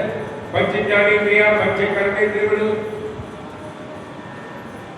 ಏಕಾದಶಿ ಇಂದ್ರಿಯಗಳು, ಲಕ್ಷಾಂತರ ಈ ಕಂಪ್ಯೂಟರ್ಸ್ ಏನು ಕೆಲಸ ಮಾಡ್ತದಲ್ಲ ಅದಕ್ಕಿಂತ ಜಾಸ್ತಿ ಕೆಲಸ ಮಾಡ್ಕೊಂಡ್ರೆ ಬ್ರೇನು. ದೇವರಿಂದ ಕರುಣಾ ಸಮುದ್ರ, ಸಪ್ತಧಾತುಗಳು ಅಂತ ಎಲ್ಲ ರೀತಿ ಹೇಳ್ಕೊಟ್ಟಿದ್ದು. ಅದಕ್ಕೆ ನೀಲಯದಿ ಕೊಟ್ಟದ್ದು ಸಾಧಾರಣವಲ್ಲವೋ ಸಾವಿತ್ರಿ. ನಾನು ದೇವರು ಕೇಳ್ತಾನಿದ್ದ, ಅವಶ್ಯವಾಗಿ ಕೇಳ್ತಾನೆ. ರಾಜನಾದವರು ಅಷ್ಟು ಅದನ್ನು ಒಂದು ಕೊಟ್ಟರೆ ನಮ್ಮಪ್ಪ ಎಲ್ಲ ಕೊಟ್ಟಿದ್ದಾರೆ. ಕೊಟ್ಟೇನು ಮಾಡ್ತಾನೆ? ಅನವರದ ಬೆಲೆವರಳು ಅನಂತಾಸನವೇ ಮೊದಲಾದ ಆಲಯದೊಳಗಿಟ್ಟು ಅನುವನಂದದಲ್ಲಿ ಅವರ ವಶನಾಗುವುದು ಮಹಾಮಹಿಮ. ಎಲ್ಲ ದೇವರ ಮಹಿಮೆ ಅಂತೇಳಿ ಆವಾಗ ಅವರ ಭಜನೆ ಮಾಡು. ಎಷ್ಟು ಕರುಣಾ ಸಮುದ್ರ. ನಾವು ಊಟ ಹಾಕ್ತಾನಿಲ್ಲ. ಏನ್ ದೇವ್ರು ನಾವು ಏನು ಮಾಡಿದ್ವಿ? ನೀನು ಮೊಸಳಿಗೆ ಇನ್ನೇನು ಮಾಡೋದು? ದೇವರ ಇಷ್ಟು ಮಾಡಿದ್ದು ಜಾಸ್ತಿ ಅಲ್ಲ. ದೇವ್ರೇನು ಮಾಡ್ತಾರೆ ಗೊತ್ತಾ? ನಾವು ಕೀಟ ಅನ್ನವನ್ನು ಜೀರ್ಣ ಮಾಡಿಸ್ತಾರಲ್ಲ, ಇದು ದೇವರು ಮಾಡೋ ಉಪಕಾರ ಅಂತ. ಕೀಟ ಅನ್ನವನ್ನು ಜೀರ್ಣ ಮಾಡಿಸೋರೆ ಕೃಷ್ಣ ಗೀತೆಯನ್ನು ಹೇಳ್ತಾರೆ, ಅರ್ಜುನ ನೀನು ತಿಂದ ಅನ್ನ ಜೀರ್ಣ ಆಗ್ಬೇಕಾದ್ರೆ ಅದಕ್ಕೆ ನಾನು ಕಾರಣ, ನೀ ಅಲ್ಲ. ಇದನ್ನೇ ವ್ಯಾಸರಾಜರು ಗೀತೆಯನ್ನ ಭಾಷಾಂತರಿಸಿದವರವಾಗಿ ಹೇಳ್ತಾರೆ. ಅನ್ನ ಪಚನ ನನ್ನದಯ್ಯ, ಅದು ನಿನ್ನದಲ್ಲಯ್ಯ, ಕೇಳೋ ಗುಣಾಕೇಶಯ್ಯ. ಭಗವಂತ ಹೇಳ್ತಾರೆ ಆ ಮಾತು ಕೃಷ್ಣ ಗೀತೆಯಲ್ಲಿ. ಆ ಮಾತು ಪ್ರತಿ ದಿನ ಶ್ಲೋಕದಲ್ಲಿ ಹೇಳ್ತೇವೆ. ಊಟ ಕೊಡುವಾಗ ಏನದು? ಅಹಂ ವೈಶ್ವ ನರೋ ಭೂತ್ವ ಪ್ರಾಣಿನಾಂ ದೇಹವಾಸಿಕ ಪ್ರಾಣಾಪಾನ ಸಮಾಯುಕ್ತ ಪಚಾಮನ್ನಂ ಚತುರ್ವಿಧಂ. ಅರ್ಜುನ ನೀನು ತಿಂದ 4, ನೀನು ಜೀವನು ತಿಂದ 4 ವಿಧವಾದ ಅನ್ನಗಳು. ಅನ್ನ ಎಷ್ಟು ಟೈಪ್ಸ್ ಇದೆ? 4 ಗುಂಪುಗಳನ್ನು ಮಾಡಿದ್ದಾರೆ. ಕ್ಯಾಟಗರಿ 4. ಹೌದಾ? 4 ಕ್ಯಾಟಗರಿಗಳಿಗೆ ಮಾಡಿದ್ದಾರೆ. ಐಟಮ್ಸ್ ಬೇರೆ, ಕ್ಯಾಟಗರಿ ಬೇರೆ. ಈಗ ಐಟಮ್ಸ್ ಹೆಂಗೆ ಅಂದರೆ, ಈಗ ಸ್ವಲ್ಪ ಆ ಕಡೆ ಬೆಂಗಳೂರು ಮೈಸೂರು ಕಡೆ ಬಂದಿದ್ದೆ ಬಂದು ತಿಂಡಿ ಆಯ್ತಾ ಸರ್ ಆಯ್ತಲ್ಲ ಏನು ಮಾಡಿದ್ರಿ ಲೆಮನ್ ರೈಸ್ ಸೊಟ್ಟು ಮೊಸಳಿ ಮಾಡಿ ಲೆಮನ್ ರೈಸ್ ಅಂದರೆ ಲಿಂಬೆಹಣ್ಣು ಚಿತ್ರಾನ್ನ ಮರುದಿನ ಕೇಳಿದ್ರು ಮ್ಯಾಂಗೋ ರೈಸ್ ಅಂತ ಅದಕ್ಕೆ ರಾತ್ರಿ ಉಳಿದಿದ್ದಾಗಂತೆ ಇದೆಲ್ಲ ಐಟಮ್ಸ್ ಗೊತ್ತಾ ಆಮೇಲೆ ಮರುದಿಸ್ಬೇಕು ಆಯ್ತು ಯಾವುದು ಎಲ್ಲೋ ರೈಸ್ ಅಷ್ಟು ಪುಡಿ ಹಾಕಿ ಚಿತ್ರಾನ್ನ ಕೆಟಗರಿ ಇದ್ದಿದ್ದಾರಿಗೆ ಇವತ್ತಿನ ಹುಡುಗರಿಗೆ ಈ ಪ್ರಮಾಣ ಈಗ ಗೊತ್ತಿಲ್ಲ ನಾನು ಭಾಗ ಯಾವುದು ಹೇಳಲಿಕ್ಕೆ ಬರಲ್ಲ ಈಗಿನವರಿಗೆ ಹೇಳಿಕ್ಕೆ ಬರತ್ತ ಹೇಳಿಕ್ಕೆ ಬರಲ್ಲ 4 ಭಾಗ ಯಾವುದು ಭೋಜನ ಪದಾರ್ಥಗಳು ಅಂದರೆ ಖಾದ್ಯ ಪೇಯ ಲೇಹ ಚೋಷ್ಯ. ಖಾದ್ಯ ಅಂದ್ರೇನು? ಹಲ್ಲಿನಿಂದ ಅಗಿದು ತಿನ್ನುವ ಪದಾರ್ಥಗಳಿಗೆ ಕರೀತಾರೆ ಖಾದ್ಯ. ಲೇಹ ಅಂದ್ರೇನು? ಲೇಹ ಅಂದ್ರೇನು? ಕಲಿಸಿ ನುಂಗುವುದು ಅಥವಾ ನುಂಗಿ ಕುಡಿಯುವುದು ಆ ಪದಾರ್ಥಗಳಿಗೆ. ಅದಕ್ಕೆ ಡಾಬರ್ ಚವನ್ ಬ್ರಷ್ ಒಳ್ಳೆಯ. ಚೋಷ್ಯ ಅಂದ್ರೆ ನಾಲಿಗೆಯಿಂದ ಸ್ವೀಕಾರ ಮಾಡುವ ಪದ, ನೇರವಾಗಿ ನಾಲಿಗೆಯಿಂದ ಸ್ವೀಕಾರ. ಅದು ಅಲ್ಲಿ ಸಂಬಂಧಗಳಿಲ್ಲ ಪದಾರ್ಥಗಳು. ಅದು ಯಾವುದು ಅಂದರೆ ಚಟ್ನಿ, ಉಪ್ಪಿನಕಾಯಿ, ಗೊಜ್ಜು, ಇದಕ್ಕೆ ಚೆನ್ನಾಗಿದೆ. ಯಾರಾದರೂ ಚಟ್ನಿ ಹಾಕಿ ಆಚಾರ್ಯ ಚಟ್ನಿ ಹಾಕಿ ಹೇಳಿದ್ರೆ ಸ್ವಲ್ಪ ತಡೀರಿ ಮಾತಿದ್ದು ತಗೊಂಡು ಪೇಸ್ಟ್ ತಿಪ್ಪಕ್ಕೆ ತಿಕ್ಕಿದ್ದು ಗೊತ್ತಾಗ್ತದೆ ಚಟ್ನಿ ರುಚಿ. ಇದು ಶಂಕವಳು ಸಾಯ್ತಾರೆ. ಅದನ್ನು ನಾಲಿಗೆಯಿಂದ ಮಾತ್ರ ಸ್ವೀಕಾರ ಮಾಡುವ ಪದಾರ್ಥ. ಇದಕ್ಕೆ ಕೇಳ್ತಾರೆ ಚೋಷ್ಯ. ಪೇಯ ಅಂದರೆ ಕುಡಿತಕ್ಕಂಥ ಪದಾರ್ಥಗಳು. ಬಹಳ ಸಂತೋಷ ಆಯ್ತದೆ ಆಚಾರ್ಯ, ಎಂಥ ಮಾತು ಹೇಳಿದ್ರಿ. ಅದೆಲ್ಲ ನಿಷಿದ್ಧವಲ್ಲದ ಪದಾರ್ಥಗಳು ಯಾವುದು? ಹಾಲು, ಮಜ್ಜಿಗೆ, ಪಾನಕ, ಹಣ್ಣಿನ ರಸಗಳು, ಜ್ಯೂಸ್ ಅಂತೀವಲ್ಲ ಅದು ನಾಲ್ಕು ಭೋಜನ ಪದಾರ್ಥ. ಅದರ ಜೀರ್ಣ ಮಾಡಿಸೋರು ಯಾವುದು? ಪರಮಾತ್ಮ. ದೇಹ ಕೊಟ್ಟು ಇಷ್ಟೆಲ್ಲ ಇಟ್ಟು ಜೀರ್ಣ ಮಾಡಿಸಿ ನಮಗೆ ಆನಂದ ಕೊಡ್ತಾನಿಲ್ಲ. ಜೀರ್ಣ ಮಾಡಿಸೋದ್ರ ಮತ್ತು ಭಾಗ ಮಾಡ್ತಾನೆ. ಒಂದು ಆ ತಿಂದ ಪದಾರ್ಥ 3 ಭಾಗ ಆಗ್ತವೆ. ಒಂದು ವೇಸ್ಟ್ ಆಗಿದೆ, ಇಲ್ಲಿಂದ ಹೊರಬೋದು. ಇನ್ನೊಂದು ಏನಾಗುತ್ತೆ? ರಕ್ತ ಆಗುತ್ತೆ. ರಕ್ತ ಆಗಿ ಮಾಂಸಕ್ಕೆಲ್ಲ ದೇಹಕ್ಕೆ ಶಕ್ತಿ ಬರುತ್ತೆ. ಸೂಕ್ಷ್ಮ ಭಾಗ ಏನಾಗುತ್ತೆ? ಅನ್ನದ್ದು ಮನಸ್ಸಾಗುತ್ತೆ. ದೇವರಿಷ್ಟು ಕೆಲಸ ಮಾಡ್ತಾರೆ. ನಾವು ತಿಂದ ಪದಾರ್ಥ ರಕ್ತವನ್ನು ಕನ್ವರ್ಟ್ ಮಾಡಿ ನಮ್ಮ ದೇಹಕ್ಕೆ ಉತ್ತಮವಾದ ಶಕ್ತಿ ದೇವರು ಕೊಡ್ತಾನೆ. ಇಲ್ಲ ಇದು ಯಾವುದೇ ಆಸ್ಪತ್ರೆ ಹೋಗಿ ಏನಾಗ್ತದೆ?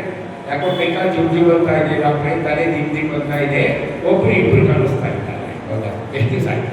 1 ವಾರ ಆಯಿತು. ಹತ್ರ ಯಾಕೆ? ನಾವು ಯಾತ್ರೆಗೆ ಹೋಗಿದ್ರೆ ನಾವು ಅದರಿಂದ ಸುಖ ಆಯಿತು. ಸರಿ, ಟೆಸ್ಟ್ ಮಾಡ್ತಾರೆ. ಟೆಸ್ಟ್ ಮಾಡಿ ವೈದ್ಯರು ಹೇಳಿದ್ರೆ ನಿಮ್ಮ ದೇಹದಲ್ಲಿ ಹಿಮೋಗ್ಲೋಬಿನ್ ಕಂಟೆಂಟ್ ಕಡಿಮೆ ಇದೆ ಅಂತ ಹೇಳ್ತಾರೆ. ರಕ್ತದ ಪ್ರಮಾಣ ಏನಾಗಿದೆ? ಕಡಿಮೆ ಆಗಿದೆ ಅಂತ ಹೇಳ್ತಾರೆ. ಅದಕ್ಕೆ ನೀವೇನು ಮಾಡಿ? ನಾನು ಟ್ಯಾಬ್ಲೆಟ್ ಕೊಡ್ತೀನಿ, ರಕ್ತ ಬರುವ ಪದಾರ್ಥಗಳನ್ನು ಸ್ವೀಕಾರ ಮಾಡಿ ಅಂತ ಹೇಳ್ತಾರೆ. ಯಾವ ಡಾಕ್ಟರಿಗೂ ರಕ್ತ ರೆಡಿ ಮಾಡ್ತಕ್ಕಂತಹ ಶಕ್ತಿ ಇಲ್ಲ. ಅದು ದೇವರಿಗೆ ಮಾತ್ರ ಇದೆ. ಅದು ನಮ್ಮ ದೇಹದಲ್ಲಿ ರೆಡಿ ಆಗ್ತದೆ. ಅದನ್ನು ಕೊಡ್ತಾರೆ. ದೇವರು ರೆಡಿ ಮಾಡಿ ಸುಖವಾಗಿದ್ದಾರೆ. ನಮ್ಮದಕ್ಕೆಲ್ಲ ನಿಲ್ಲದಲ್ಲಿ ಒಂದು ವೇಳೆ ಯಾರಾದರೂ ವೈದ್ಯರು ಪರೀಕ್ಷೆ ಮಾಡಿ ನಿಮ್ಮ ದೇಹದಲ್ಲಿ ಅನ್ನ ಉಳಿಯಿಲ್ಲ, ಅದಕ್ಕೊಂದು ಬಾಟಲ್ ಜೊತೆಗೆ ಯಾತ್ರೆ ಹೋಗಿ ಅನ್ನವನ್ನು ತಿಂದು ಬರಲಿ.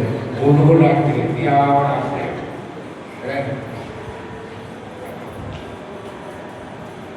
ಹಿಮೋಗ್ಲೋಬಿನ್ ಅದೆಷ್ಟು ಇಂಪಾರ್ಟೆಂಟ್. ಅದು ರೆಡಿ ಮಾಡಿಕೊಳ್ಳೋದು ಭಗವಂತನಲ್ಲಿ.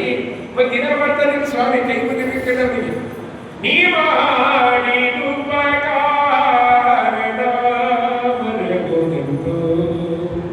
ಜನಗಳ ಕೈ ನೋಡ್ತಾರೆ. ಎಷ್ಟು ಉಪಕಾರ ಮಾಡ್ತೀವಿ ಸ್ವಾಮಿ, ಏನು ಮಾಡೋದ್ರಿಗೆ ಏನು ಕೈ ಮುಗಿಬಿಡ್ತೀವಿ ಸ್ವಾಮಿ ಅಷ್ಟೇ.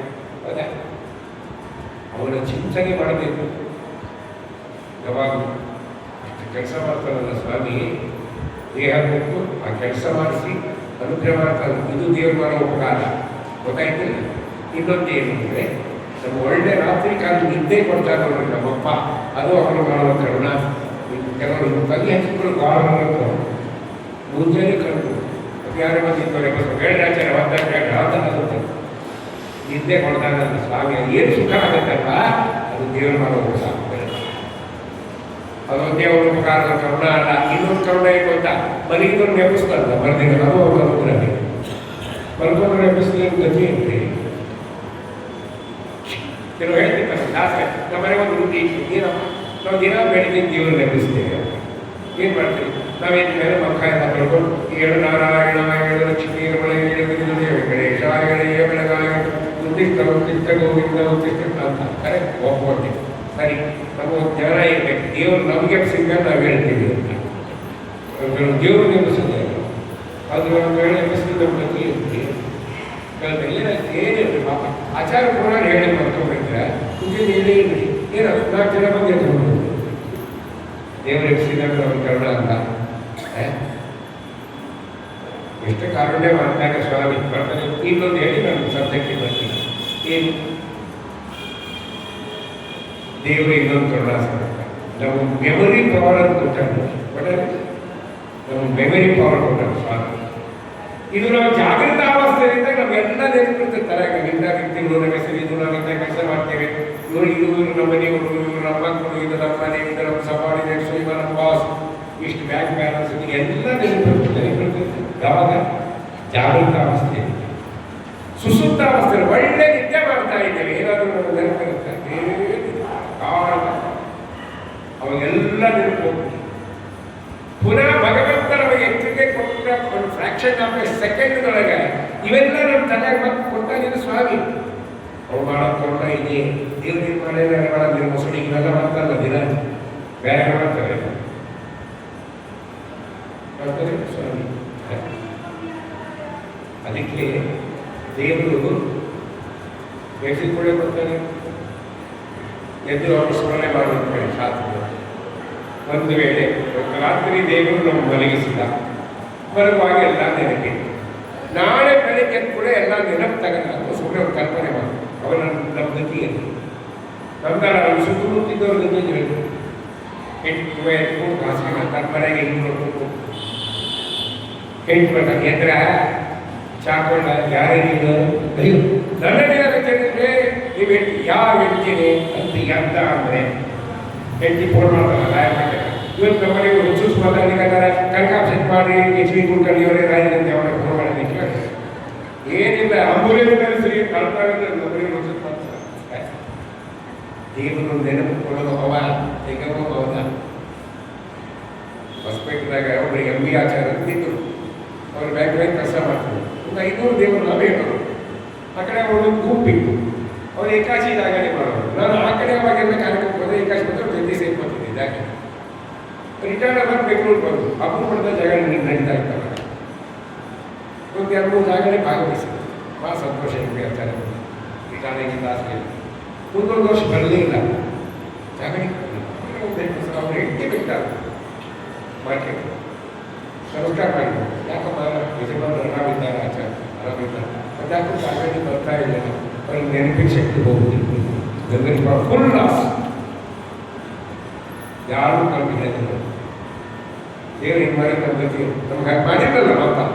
ಅದಕ್ಕೆ ಅವರು ಉಪಕಾರ ಸ್ಮರಣೆಯನ್ನ ಯಾವಾಗಲೂ ಮಾಡು. ಇದು ದೇವರ ಕಾರುಣ್ಯ ಅಂತ ನೆನಿ. ದೇವರು ನಮ್ಗೆ ಏನು ಕೊಟ್ಟಿಲ್ಲ ಕಳವಾಳ ಇಷ್ಟೆಲ್ಲ ಕೊಟ್ಟಾಳಿಲ್ಲ ಹೌದಿಲ್ಲ, ಇಷ್ಟೆಲ್ಲ ಕೊಟ್ಟಾಳಿಲ್ಲ. ಅದಕ್ಕೆ ಗೋಪಾಲದಾಸರು ಏನು ಬೇಡಲಿ ನಿನ್ನ ಬಳಿಗೆ ಬಂದು ನೀನಿದ್ದ ಸೌಭಾಗ್ಯ ನಿಬಿಡವಾಗಿದೆ ನನಗೆ. ಏನು ಬೇಡಲಿ ನಿನ್ನ ಬಳಿಗೆ ಬಂದು. ಏನು ಕೇಳಿ ಸ್ವಾಮಿ ನೀವು ಕೊಟ್ಟಿದ್ದೆ ಸಾಕಷ್ಟಿದೆ, ಅದು ಏನು ಉಪಯೋಗ ಮಾಡ್ತಾ ಇದ್ದೀರ ಅಂತ ಹೇಳಿ ಬೇಕಾದ ಕೊಟ್ಟಲ್ಲ ಸ್ವಾಮಿ ಕೊಟ್ಟಾಡೇ ಇಲ್ಲ. ಕೊನೆ ಕೇಳು ಅದನ್ನು ಕೇಳು. ನಾವೆಲ್ಲ ಯಾಕೆ ಓದಾಡ್ತೀವಿ ಅಂದರೆ ಏನೇನೋ ಕೇಳಿ ಏನೋ ಆಸೆ ಪದಾರ್ಥ ಇರ್ತದೆ, ಏನೋ ಸಣ್ಣ ಆಸೆ ಏನಕ್ಕೆ ಪದ ಏನು ಕೇಳಬೇಕು ಅದೇ ಕೇಳಲ್ಲ. ಸಣ್ಣ ಆಸೆ ಇಟ್ಕೊಂಡಿದ್ದು ಪದಾರ್ಥ ಸಾಕು, ಅದರಲ್ಲೇ ಕೊನೆ. ಒಂದು ಎಕ್ಸಾಂಪಲ್ ಹೇಳ್ತೀನಿ. ಊರಲ್ಲಿ ಒಂದು ಕತ್ತೆ, ಊರಿನಲ್ಲಿ ವಾಸ ಮಾಡುವ ಒಂದು ಕತ್ತೆ, ಕಾಡಿನಲ್ಲಿ ವಾಸ ಮಾಡುವ ಒಂದು ಕತ್ತೆ. ಇಬ್ಬರು ಒಂದು ಪಾಯಿಂಟ್ನಲ್ಲಿ ಭೇಟಿಯಾದಂತು. ಇಬ್ಬರು ಏನಾದರೂ ಏನೋ ಭೇಟಿ ಪರಸ್ಪರ ಮಾತಾಡ ಸಜಾತಿಗಳಲ್ವಾ. ನೀನೆಲ್ಲಿರ್ತೀರ ಏನಾಗಿರ್ತೀರ ನೀನು ಕಾಡಿನಲ್ಲಿರ್ತೀರ. ಕಾಡಿನಲ್ಲಿರುವ ಕತ್ತೆ ಊರಿನಲ್ಲಿರುವ ಕತ್ತೆ ಕೇಳ್ತಾರೆ ಏನಪ್ಪ ನೀ ಹೆಂಗಿದೆ. ನಮ್ಮ ಯಜಮಾನ ಇಟ್ಕೊಂಡಾರ ಭಾಳ ಚಲೋ ನೋಡ್ಕೊತಾರೆ, ಎಲ್ಲ ಊಟ ತಿಂಡಿ ಇಡ್ಲಿಕ್ಕೆ ವ್ಯವಸ್ಥೆ ಎಲ್ಲ ಮಾಡ್ಯಾರ. ಆದರೆ ನಮ್ಮ ಯಜಮಾನ ಹತ್ರ 2 ಭಾಳ ಸಂಕಟ ಆಗ್ತದೆ ನೋಡಿ. ಏನು ಚಿಕ್ಕಾಗಿ ಹೊಡಿತಾರ, ಕೆಲಸ ಜಾಸ್ತಿ ತಗೋತಾರೆ, ಕೆಲಸ ಹೊಡಿತಾರೆ. ಅದು ಬಿಟ್ಟರೆ ಬೇರೆ ಎಲ್ಲ ಆರಾಮಕ್ಕೆ ನೀ ಹೆಂಗಿದ್ದಿ ಊರಾಗಿನ ಕತ್ತಿ, ಅಡುಗೆನ ಕತ್ತಿ. ಅವಾಗ ಅಡುಗೆ ಕತ್ತಿ ನಾವು ಭಾಳ ಫ್ರೀ, ನಮ್ಗೆ ಯಾರು ಹೇಳೋರಿಲ್ಲ, ಕೇಳೋರಿಲ್ಲ, ಯಜಮಾನಿಲ್ಲ, ಎಲ್ಲಿ ಬೇಕಾದ್ರೆ ಓಡಾಡ್ತೇವೆ, ಎಲ್ಲಿ ಬೇಕಾದ್ರೆ ಹಾಕ್ತಿದ್ದೇವೆ, ನೀರು ಕುಡಿತೀವಿ, ಆನಂದ ವಿಶ್ರಾಂತಿ ಮಾಡ್ತೇವೆ, ಆನಂದವಾಗಿದ್ದೇವೆ. ಭಾಳ ಆನಂದವಾಗಿದ್ದೇವೆ ನಾವು. ಅವಾಗ ಊರಾಗಿನ ಕತ್ತಿ ಅಂತ ನೀನೇ ಧನ್ಯಮ್ಮ, ನೀ ಅದಕ್ಕೆ ಚಿಂತೆ ಮಾಡ್ತೀವಿ, ನನ್ನ ಜೊತೆ ನೀನು ಬಂದ್ಬಿಡು, ನನ್ನ ಜೊತೆಗೆ ಅಡುಗೆ ನೀನು ಆರಾಮಿದ್ದೆ, ನನಗೂ ಬರ್ಬೇಕಂತ ಅಪೇಕ್ಷೆ ಇದೆ. ಆದರೆ ಊರಾಗಿನ ಕತ್ತಿ ಆದರೆ ಏನು ಕೇಳ್ತಾಳೆ, ಏನಿಲ್ಲ, ನಮ್ಮ ಯಜಮಾನಗೊಬ್ಬಕ್ಕೆ ಮಗಳಿದ್ದ, ಆಕೆ ಬಯ್ಯೋ ಮುಂದೆ ಸಿಟ್ಟು ಬಂದಾಗ ಅವ್ರು ಮಾತು ಬೈತಾರೆ, ಏನಾದರೂ ಚಲೋ ಹೋಗಿ ಕತ್ತಿ ಕೊಟ್ಟು ಲಗ್ನ ಮಾಡ್ತೀವಿ ನೋಡೋದಾಗ ಮಾಡ್ತಾರೆ, ಕಾಯ್ಕೊಂಡು ಹೋಗಿರಿ. ನಮ್ಮ ಮನೆ ಮಾಡೋದು ನಮ್ಮ ಮಗಳು ಬಂದಕ್ಕೆ ಸಾಧ್ಯ, ನಮ್ಮ ಕೆಲಸ ಐತಿ, ಲಗ್ನ ಸಾಧನೆನೇ ಇಲ್ಲ, ಪಾಠ ಇಲ್ಲ, ಪ್ರವಚನ ಇಲ್ಲ, ಬರೋದಿಲ್ಲ, ಹೇಳೋದಿಲ್ಲ, ಕೇಳೋದಿಲ್ಲ, ಬರೀ ಇರೋದು ಸಹಿತ ನಮ್ಮ ಏನು ಕೇಳಬೇಕು ಅದನ್ನು ಕೇಳಬೇಕು. ಎಲ್ಲ ಕೇಳಿದ್ರು ಅವನು ನಶ್ವರ, ಅದರಿಂದ ದುಃಖವೇ ಪ್ರಾಪ್ತಿ. ನಿಮ್ಗೆ ಗೊತ್ತಾ? ಹೌದಾ? ತಂದೆ ಕೇಳ ಪ್ರಹ್ಲಾದಾಗ ಏನು ಕೊಟ್ಟ ಹೇಳ್ತಾರೆ, ತಾಯಿ ಕೇಳ ಧ್ರುವರಾಯ, ತಾಯಿ ಏನು ಕೊಟ್ಟು ಧ್ರುವರಾಯನಿಗೆ, ಹೌದಾ? ಮಕ್ಕಳನ್ನು ಕೇಳ ಧೃತರಾಷ್ಟ್ರ ಏನು ಕಂಡ, ಅವನಿಗೆ ಒಳ್ಳೆ ತಮ್ಮನ್ನು ಕೇಳ, ತಮ್ಮನೇ ಅಣ್ಣನನ್ನು ಮರಣ ಮಾಡಿಸಿದ, ಕೊಲೆ ಮಾಡಿಸಿದ, ರಾಮ ಮಾಡಿಸಿದ್ದೇನೆ. ಹಿಂಗೆಲ್ಲ ಹೇಳ್ಬೇಕು. ಒಳ್ಳೆ ಹೆಂಡತಿ ಕೇಳಿದ ಅಂದ್ರೆ ಹೆಂಡತಿಯಿಂದ ಪ್ರಜೀತಿ ಆಯ್ತು ಒಂದು ವ್ಯಕ್ತಿಗೆ, ಹಾಗೆ ಇಲ್ಲ. ಹಿಂಗೆಲ್ಲ ಕೊನೆ ಉಂಟಾರೆ ಕೇಳ್ತಾರೆ ದಾಸರ, ಕೇಳುವೆನು ನಾನೊಂದು ಬೇಡ ತಕ್ಕುದು ದೇವ, ನೀನೆಂಬುದು ನಿನ್ನ ಮನದವಿದ್ದೆ. ನಾವು ಕೇಳ್ತೇವೆ, ಅದು ಕೇಳಬೇಕಾದದ್ದೇ, ಅದು ನೀ ಹೇಳಿದ್ದೆ. ಯಾವುದು ಕೇಳಬೇಕು ಅದು ಕೇಳಿದರೆ ಕೇಳ್ತಾರೆ ಅಂತಲ್ಲ, ಯಾವುದು ಕೇಳಬಾರ್ದು ಅದನ್ನು ಕೇಳಿದರೆ ಕೇಳ್ತಾರೆ ಅಂತ ಅರ್ಥ. ಅದು ಹೆಂಗೆ? ಇವತ್ತು ಯಾವುದು ಕುಡಿಬಾರ್ದು ಅಂತ ಶಾಸ್ತ್ರ ಹೇಳಿದೆ, ಅದು ಕುಡಿದ್ರೆ ಕುಡಿತಾರೆ ಅಂತ ಅರ್ಥ. ಹೌದಾ? ಯಾವುದು ಕುಡಿಬೇಕು ಅಂತ ಹೇಳಿದೆ, ಅದು ಕುಡಿದ್ರೆ ಕುಡಿತಾರೆ ಅಂತ ಅರ್ಥ ಅಲ್ಲ.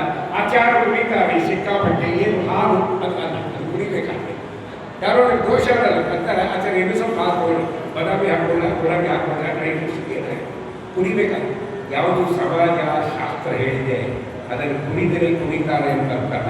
ಯಾವುದು ಕುಡಿಬಾರ್ದು ಅದನ್ನು ಕುಡಿದ್ರೆ ಇರುತ್ತಾರೆ ಕುಡಿತಾರೆ. ಹಂಗೆ ಯಾವುದು ಕೇಳಬೇಕು ಅಂತ ಶಾಸ್ತ್ರ ಹೇಳಿದೆ, ಯಾವುದು ಜ್ಞಾನ ಭಕ್ತಿ ವೈರಾಗ್ಯ ಕೇಳಿ.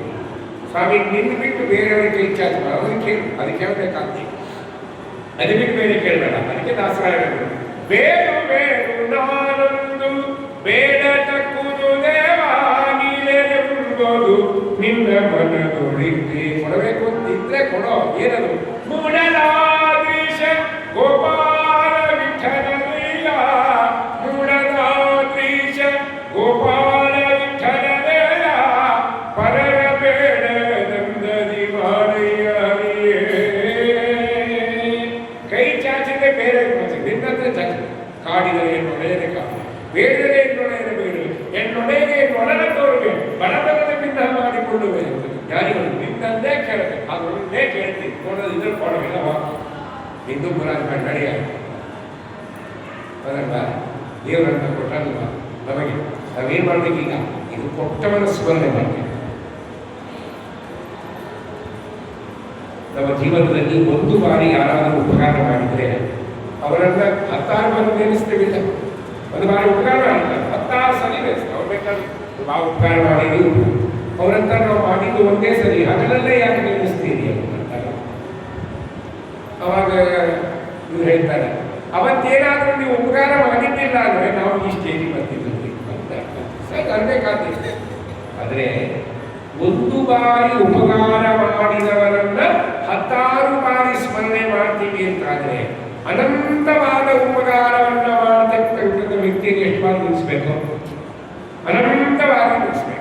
ಅದಕ್ಕೆ ಆಚಾರ್ಯರು ಅನಂತ ಉಪಕಾರಗಳು ಭಗವಂತ ಅನಾದಿಕ ಆದಿ ಏನಂತಾರೆ ಪರಮಾತ್ಮ ಅನಾದಿ ಕಾಲದಿಂದ ಅಂತ್ಯಕಾಲದವರೆಗಲ್ಲ, ಬೇಕಾದಷ್ಟು ಉಪಕಾರ ಮಾಡ್ತಾರಿಲ್ಲ, ಕ್ಷಣ ಕ್ಷಣಕ್ಕೆ ಮಾಡ್ತಾರೆ.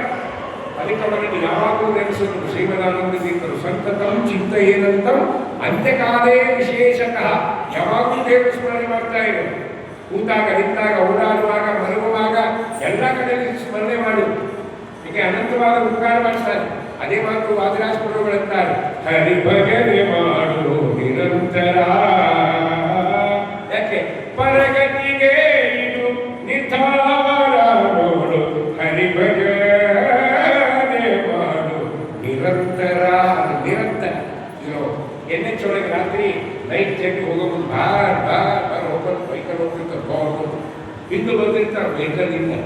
ಏನು ಬರ್ಬೇಕಾದ್ರೆ ಗೊತ್ತಾ? ನಡುವೆ ಅಂತರವಿರಲಿ ಬರ್ದಿರ್ತಾರೆ. ನಡುವೆ ಅಂತರ ರಾಜರಂತಾರೆ, ಶಾಸ್ತ್ರ ಹೇಳುತ್ತೆ, ಆಚಾರ ಹೇಳ್ತಾರೆ, ಅಂತರ ಬೇಡ, ನಿರಂತರ ಇರಲಿ. ಯಾವುದು ಭಗವಂತನ ಅದು ಮಾಡು. ಅದಕ್ಕಾಗಿ ಕೊಟ್ಟ ಶರೀರ ಇದು. ಹಾಗೆ ಅನಂತ ಉಪಕಾರ ಮಾಡುವನು ಪರಮಾತ್ಮ. ಹೌದಾ? ಇಷ್ಟೊತ್ತು ನೋಡಿದ್ದೇವೆ. ರಮಾನಾರಾಯಣರು ಬಿಟ್ಟ ಮೇಲೆ ವಿಶೇಷವಾದ ಉಪಕಾರವನ್ನು ಮಾಡ್ತಕ್ಕಂಥ ವ್ಯಕ್ತಿಗಳಿದೆ ವಾಯುದೇವರು. ನಾವು ವಾಯುದೇವರಿಗೆ ಏನು ಮಾಡಿದ್ದೇವೆ ಅಥವಾ ದೇವರಿಗೆ ಏನು ಮಾಡಿದ್ದೇವೆ ಅಂತ ಹೇಳ್ತಾ ಹೋಗ್ತೇವೆ ನಮ್ಮ ಜೀವನದಲ್ಲಿ. ಅವರು ನಮಗೇನು ಮಾಡ್ಯಾರ ಅಂತ ಹೇಳ್ತೇವೆ ಎಂದರೆ ಹೇಳುವಂತ ನಾವು ಒಂದು ಕಡೆ ಕರ್ಕೊಂಡು ಹೋಗಿದ್ವಿ. ಎಲ್ಲಿ ಚೆನ್ನಾಗಿ ಸೋಫ್ಯಾಕ್ಟ್ ಕೇಳಿರ್ತಾರೆ ನಾವು ಯಾವುದು ಅದಕ್ಕೆ ಬೇಡ ಅದನ್ನೇ ಕರ್ಕೊಂಡು ಹೋಗಿದ್ವಿ. ಅಲ್ಲಿ ದಾಸರ ಒಂದು ಗುಂಪು ಬಂದು ಹಿಂಗೆ ಅಭಿಮಾನ ಏನು ಹನುಮಪ್ಪ ನೋಡಿ ಯಾವಾಗ ನೋಡಿದ್ರು? ಮುಂಚೆ ಮಧ್ಯಾಹ್ನ ನೋಡಿದ್ದು. ಯಾಕೆ? ಅದು ನಮ್ಗೆ ಇಷ್ಟ. ನಾವೀಗ ನೋಡ್ತೀವಿ ಮತ್ತೆ ಯಾವಾಗ ನೋಡ್ತೀವಿ? ರಾತ್ರಿ ನೋಡ್ತೀವಿ. ನಮ್ಮ ಗುರು ಹೇಳ ಕ್ಷೇತ್ರಕ್ಕೆ ಹೋಗಿ 2 ಸರಿ ಒಂದು ಮುಂಜಾನೆ ಒಂದು ನೋಡು, ರಾತ್ರಿ ಒಂದು ನೋಡು ಅನ್ಕೊಂಡು ಹಾಗಾದ್ರೆ ನಿನ್ನ ಮೋಸಡಿ ಅವನಿಗೆ ತೋರಿಸಿ ಆಸೆ ಮಾಡಿದ್ದು ಹೌದಾ? ನಂಗೆ ಸರಿ ಬೇರೆ ಕರ್ಕೊಂಡು ಹೋದ್ಮೇಲೆ ಹನುಮಪ್ಪ ನೋಡ್ರಿ ಚಲೋ ಕಾಣಿಸುತ್ತೆ. ಅದು ಸ್ವಲ್ಪ ಸರಿಯಾಗಿ ನೋಡ್ರಿ ಅಂದ್ರೆ ಹೋಗಿ ಈಗ ಅಭಿಮಾನಿಗಳು ಇರ್ತಾರ ನೋಡಿ ಇನ್ನೊಬ್ಬರಿಗೆ ಏನು ಗೊತ್ತಾಗ ದಾಸರೇ ಆ ಹನುಮಪ್ಪನ ಕಿರಿಕಲ್ಲದೆ ನನಗೆ ಕಿರಿಕ ಬಾರೇ ನನ್ಪಾದರೆ ಓಕೆ ಅದು ಕೈಯಲ್ಲೇ ಹನುಮಪ್ಪನ ನನ್ನ ಕೈ ಅದು ಒಪ್ಕೊಂಡೆ. ಚಕ್ರಿಯವ್ರಿಗೆ ಹನುಮಪ್ಪನ ನನ್ನ ಚಕ್ರಿ ನನ್ನ ತಲೆ ಬೇಡಿ ನೋಡಿ ನನ್ನ ಮಾತನ್ನ ತಲೆ ಕಟ್ಕೊಂಡು ಹೇಳೋದು. ಆದರೆ ಹನುಮಪ್ಪನ ಚಡ್ಡಿ ನನ್ನ ಚಡ್ಡಿ ನಿನ್ನ ಚಡ್ಡಿ ಹಾಕೋಬೇಕಂತ ಇದೇ ಮಾತು ಹೇಳ್ತೀನಿ. ನಿನ್ನ ಚಡ್ಡಿ ಅವ್ರಿಗೆ ಬರಗಾಲದಿಂದ ಬರಬಹುದು ಚಡ್ಡಿ ಹಾಕೊಂಬಂದ ಗರ್ಭವಾಸ ದುಃಖಗಳು ಇಲ್ಲ. ದರ್ಶನ ಬಂದಾರೆ ಬರಬಹುದು ಹೆಂಗೆ ಬಂದಾರೆ ನಿತ್ಯ ದರ್ಶನ ಬಂದಾರೆ ವಾಯುದೇವರು ಒಂದು ಉಪನಿಷತ್ ಹೇಳಿದೆ. ಅದೇ ಮಾತು ವಿಜಯದಾಗ ಹೇಳಿದ್ರು ನಿಮಗೆಲ್ಲ ಗೊತ್ತದು. ಹೇಮ ಕಚ್ಚುಟ ಉಪವಿತ ಧನಿಪ ಮಾರುತ ಕಾಮಾದಿ ವರ್ಗ ರಹಿತ ಕಾಮಾದಿ ವರ್ಗ ರಹಿತ ಯೋಮ್ಯಾದಿ ಸರ್ವ ವ್ಯಾಪುತ ಸತತ ನಿರ್ಭೀತ ರಾಮಚಂದ್ರನ ನಿಜ ದೂತ. ಹೇಮ ಕಚ್ಚುಟ ಉಪವಿತ ಧನಿಪ ಮಾರುತ. ವಾಯುಗಳು ಬರುವಾಗಲೇ ಏನಾಕೋ ಬಂದಾರ? ಬಂಗಾರದ ಕೌಪೀನ, ಕಚ್ಚುಟಾದ ಕೌಪೀನ, ಯಜ್ಞೋಪವೀತ ಧರಿಸಿ ಬಂದ ಮಹಾನುಭಾವರು. ಅವ್ರಿಗೆ ಏನು ಹೇಳ್ಬೇಕಾಗಿತ್ತು? ಅವೆಲ್ಲ ಆಭರಣ ಮಾಡಿಸ್ಕೊಂಡ್ರು ನಾವು ಹೇಳಬೇಕಾಗಿತ್ತು. ಹೇಳೋ ಸ್ಟೈಲ್ ಹಿಂಗೆ ಹೇಳಿದ್ರು. ಕೆಲವ್ರ ಮನೆಗೆ ನಮ್ಮ ಹತ್ತಿರ ಅನುಭವ ಆಗಿಲ್ಲ. ಒಂದು ಕಡೆ ಒಬ್ಬರು ಗಂಡ ಹೆಂಡತಿ ಬರ್ತಿದ್ರು. ಗಂಡ ನಾಳೆ ಗುರುದರ್ಶನ ಊಟ ಕರ್ಕೊಂಡ್ಬರ್ತೀನಿ ಅಂತ ಅಂದ ಹೆಂಡತಿ. ಅಲ್ಲೇ ನಮ್ಮ ಮುಂದೆ ಗೊತ್ತೇನು ಅವ್ರಿಗೆ ಕರ್ಕೊಂಡು ಏನು ಮಾಡ್ತಾರೆ ಊಟಕ್ಕೆ ಮತ್ತು ಯೋಚನೆ ಮಾಡ್ತಾರ, ಒದರ್ತಾರ, ಹಾಕ್ತಾರೆ, ಮೈಗೆ ಬೇಡ ಶಂಕ ಬೇಕಾಗಿಲ್ಲ. ಪ್ರೋಚನ ಮೊದಲು ಕರ್ಕೊಂಡ್ಬರ್ರಿ, ಇವರು ಹಿಡ್ಕೊಂಡ್ಬರ್ರಿ ಬರದಿ ಹೋದ್ರೆ ಮನೆ ಕೂತ್ಕೊಂಡ್ರೆ ಆಮೇಲೆ ಚಲೋ ಅಡುಗೆ ಮಾಡಿದ್ದಿಲ್ಲ ಊಟಕ್ಕಾಗಿ ಆ ಹಿಡ್ಕೊಂಡು ದಾಸರೇ ಚಲೋ ಬಂದಿರ್ತೀರಿ ಒಟ್ಟಾರೆ ಊಟ ಮಾಡಿ ಬಂದಿರೋದು ನಾವು ಕೆಲವರು ಹೇಳೋ ಸ್ಟೈಲ್ ಹಂಗೆ ಇವರೆಲ್ಲ ಹೇಳೋ ಸ್ಟೈಲ್ ಹಂಗಿತ್ತು. ಅದನ್ನು ಮಾಡಿಸರಿ ಮಾಡಬೇಕು ದೇವರಿಗೆ. ಆದರೆ ನಾವು ಮಾಡಿದ್ದೆ ನೋಡಿದ್ರು ಅವ್ರು ಮಾಡೋ ಉಪಕಾರ ವೈದ್ಯರು ಎಷ್ಟು ಉಪಕಾರ ಮಾಡ್ತಾರೆ ನಾವು ನೆನೆಸ್ತೀವಲ್ಲ. ಎಂತ ನೆನೆಸಿದೆ ವಾಯುದೇವರು ಮಾಡೋ ಉಪಕಾರ ಏನು ಮಾಡ್ತಾರೆ? 6,302 ಶತ ಶ್ವಾಸ ಜಪಗಳ 3 ವಿಧ ಜೀವನೊಳಗೆ ಅಬ್ಜಜ ಕರ್ಮ ಪರಿಯಗುತ್ತ ತಾರಚಿಸಿ ಸಾತ್ವರಿಗೆ ಸುಖ ಸಂಸಾರ ಮಿಶ್ರರಿಗೆ ಅಧಮ ಜನರಿಗೆ ಅಪಾರ ದುಃಖಗಳೀವ ಗುರು ಪವಮಾನಸನ ಹೆಮ್ಮ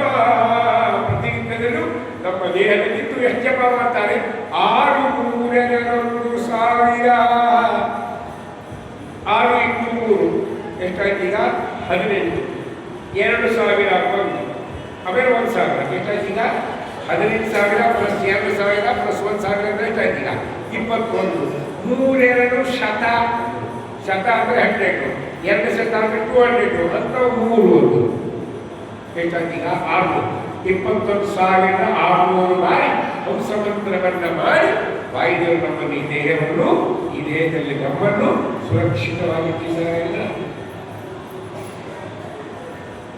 ನಾವು ರಾತ್ರಿ ಮಲಗಿದರೂ ವಾಯುದೇವರು ಮಲಗದೇ ಇದ್ದು ನಮ್ಮನ್ನು ರಕ್ಷಣೆ ಮಾಡ್ತಾರೆ. ಜಾಗೃತ ಸ್ವಪ್ನ ಸುಸುಪ್ತಿಯನ್ನು ನೀವೇ ಜಾಗರೂಕನಾಗಿ ಜೀವನ ಪಾಲಿಸಿ ಭಾಗತ್ರಯದಲ್ಲಿ ವಿಭಾಗ ಮಾಡುವಿ ನಾಗಭೂಷಣಾಸುರಾದಿ ಮಂದ್ಯ. ಅದನ್ನು ಶ್ರೇಷ್ಠಾಸ ಗೊತ್ತಿದ್ದ ಅವರು ವಾಯುದೇವರು ಸುರಾದಿ ಮಾಡ ಅದರಲ್ಲಿ ಹೇಳಿದೆ ಮಾತಾಡಿದೆ. ಶಾಸ್ತ್ರ ಹೇಳಿದ್ದೇ ಇಲ್ಲ, ಶಾಸ್ತ್ರ ಹೇಳಿದ್ದಾರೆ ಹೇಳಿಲ್ಲ. ನಾವು ಮಲ್ಕೊಂಡಾಗೂ ವಾಯುದೇವರು ಎಚ್ಚರಿಕಿದ್ದಾರೆ, ನಮ್ಮಲ್ಲಿ ಉಸಿರಾಟ ಮಾಡ್ತಾರೆ ಮಾಡ್ತಾರಿಲ್ಲ ಅಂತ ಉಪಕಾರ ಮಾಡೋರು. ಅದಕ್ಕೆ 3 ವಿಧ ಜೀವನೊಳಗೆ ಸತ್ವರಸ್ತಮೋಗುಣಗಳ ಜೀವನ ಇದ್ದಾರೆ, ಇವರಲ್ಲಿ ಮಾಡ್ತಾರೆ. ಎಲ್ಲಿ ತನಕ ಇಷ್ಟು ಮಾಡಿ ಎಲ್ಲಿ ತನಕ ಮಾಡ್ತಾರೆ? ಅಬ್ಜಯ ಕಲ್ಪ ಪರ್ಯಂತ ಬ್ರಹ್ಮದೇವರಿಗೆ 100 ವರ್ಷ ಆಗುವವರೆಗೆ ನಮ್ಮಲ್ಲಿ ಜಪ ಮಾಡ್ತಾರೆ. ತಾರಸಿಸಿ ಸಾತ್ವರಿಗೆ ಸುಖ, ಸತ್ವಜೀವರಿಗೆ ಸಾತ್ವಿಕರಿಗೆ ಸುಖ ಅಂದರೆ ಮೋಕ್ಷ ಅಂತ ಅರ್ಥ ಮಾಡಿದ್ದಾರೆ. ಶಾಸ್ತ್ರದಲ್ಲಿ ಸುಖ ಅಂದರೆ ಮೋಕ್ಷವೇ ಪ್ರಧಾನ. ಮೋಕ್ಷ ಬರ್ತಕ್ಕಂಥ ಮಾರ್ಗವನ್ನು ಆ ದಾರಿಯಲ್ಲಿ ಸಾಧನೆ ಮಾಡಿಸ್ತಾರೆ. ಸಂಸಾರ ಮಿಶ್ರರಿಗೆ, ಈ ರಜೋಗುಣದವರು ಇರ್ತಾರಲ್ಲ ಅವರಿಗೇನು ಮಾಡ್ತಾರೆ? ಮಿಶ್ರ ಕರ್ಮಗಳು. ಅದಾದು ಅರ್ಧ ಇದು, ಹೌದಾ? ಅದಾದು ಇದು ಮಾಡ್ತಾರೆ. ಕೆಲವಂತ 10 ನಾವು ಮಾಡ್ಬೇಕ್ರಿ, 11ನೇ ದೇವರು. ಹೌದಾ? ಇಲ್ಲಿ ಬಂದಾಗ ಪ್ರಶ್ನೆ ಬರುತ್ತೆ, ಪ್ರವಚನ ಕೇಳಬೇಕು ನಾಮದೇವ್ರು ನೋಡ್ಬೇಕು ಅಂತ ಪ್ರಶ್ನೆ. ಇಲ್ಲಿ ಬಂದಾಗ ಏನು ಪ್ರವಚನ ಅದೇ ಹೇಳ್ತಾರೆ, ನಾಮದೇವ್ರು ನೋಡೋಕ್ಕೆ ಕೆಲವೊಂದು ಇಲ್ಲಿ ಕೂತಿ ಕೇಳಿ ಆಮೇಲೆ ನಾನು ಮತ್ತೆ ಕೆಲವೊಂದು ಇಲ್ಲಿ ಬಂದಾಗ ಪ್ರವಚನ ಬರೇ ಮಾರ್ಕೆಟಿಂಗ್ ಹೋಗೋದು ಇನ್ನು ನೋಡ್ಬೋದು. ಅದಕ್ಕೆ ಅದರ ಜನರಿಗೆ ಅಪಾರ ದುಃಖಗಳಿವ ಗುರುಪವಮಾನ ಸರಿ ಇದು ವಾಯುದೇವರು ಮಾಡೋ ಉಪಕಾರ. ಹೌದಾ? ಇನ್ನೂ ಎಷ್ಟೆಷ್ಟು ಮಾಡ್ತಾರೆ ಅದನ್ನು ಮತ್ತೆ ನಾಡಿದ್ದು ನೋಡಾಗೋದು. ಎಲ್ಲರೂ ಈ ಕ್ಷೇತ್ರಕ್ಕೆ ಬಂದಿದ್ದೇವೆ. 108 ಬಾರಿ ಹರೇ ರಾಮ ಅಂದ ಹೇಳೋದು ಎಲ್ಲರೂ ಅಣ್ಣಲ್ವ ಶ್ರೀಕೃಷ್ಣ ಹರೇ ರಾಮ ಇದು ಹರೇ ರಾಮ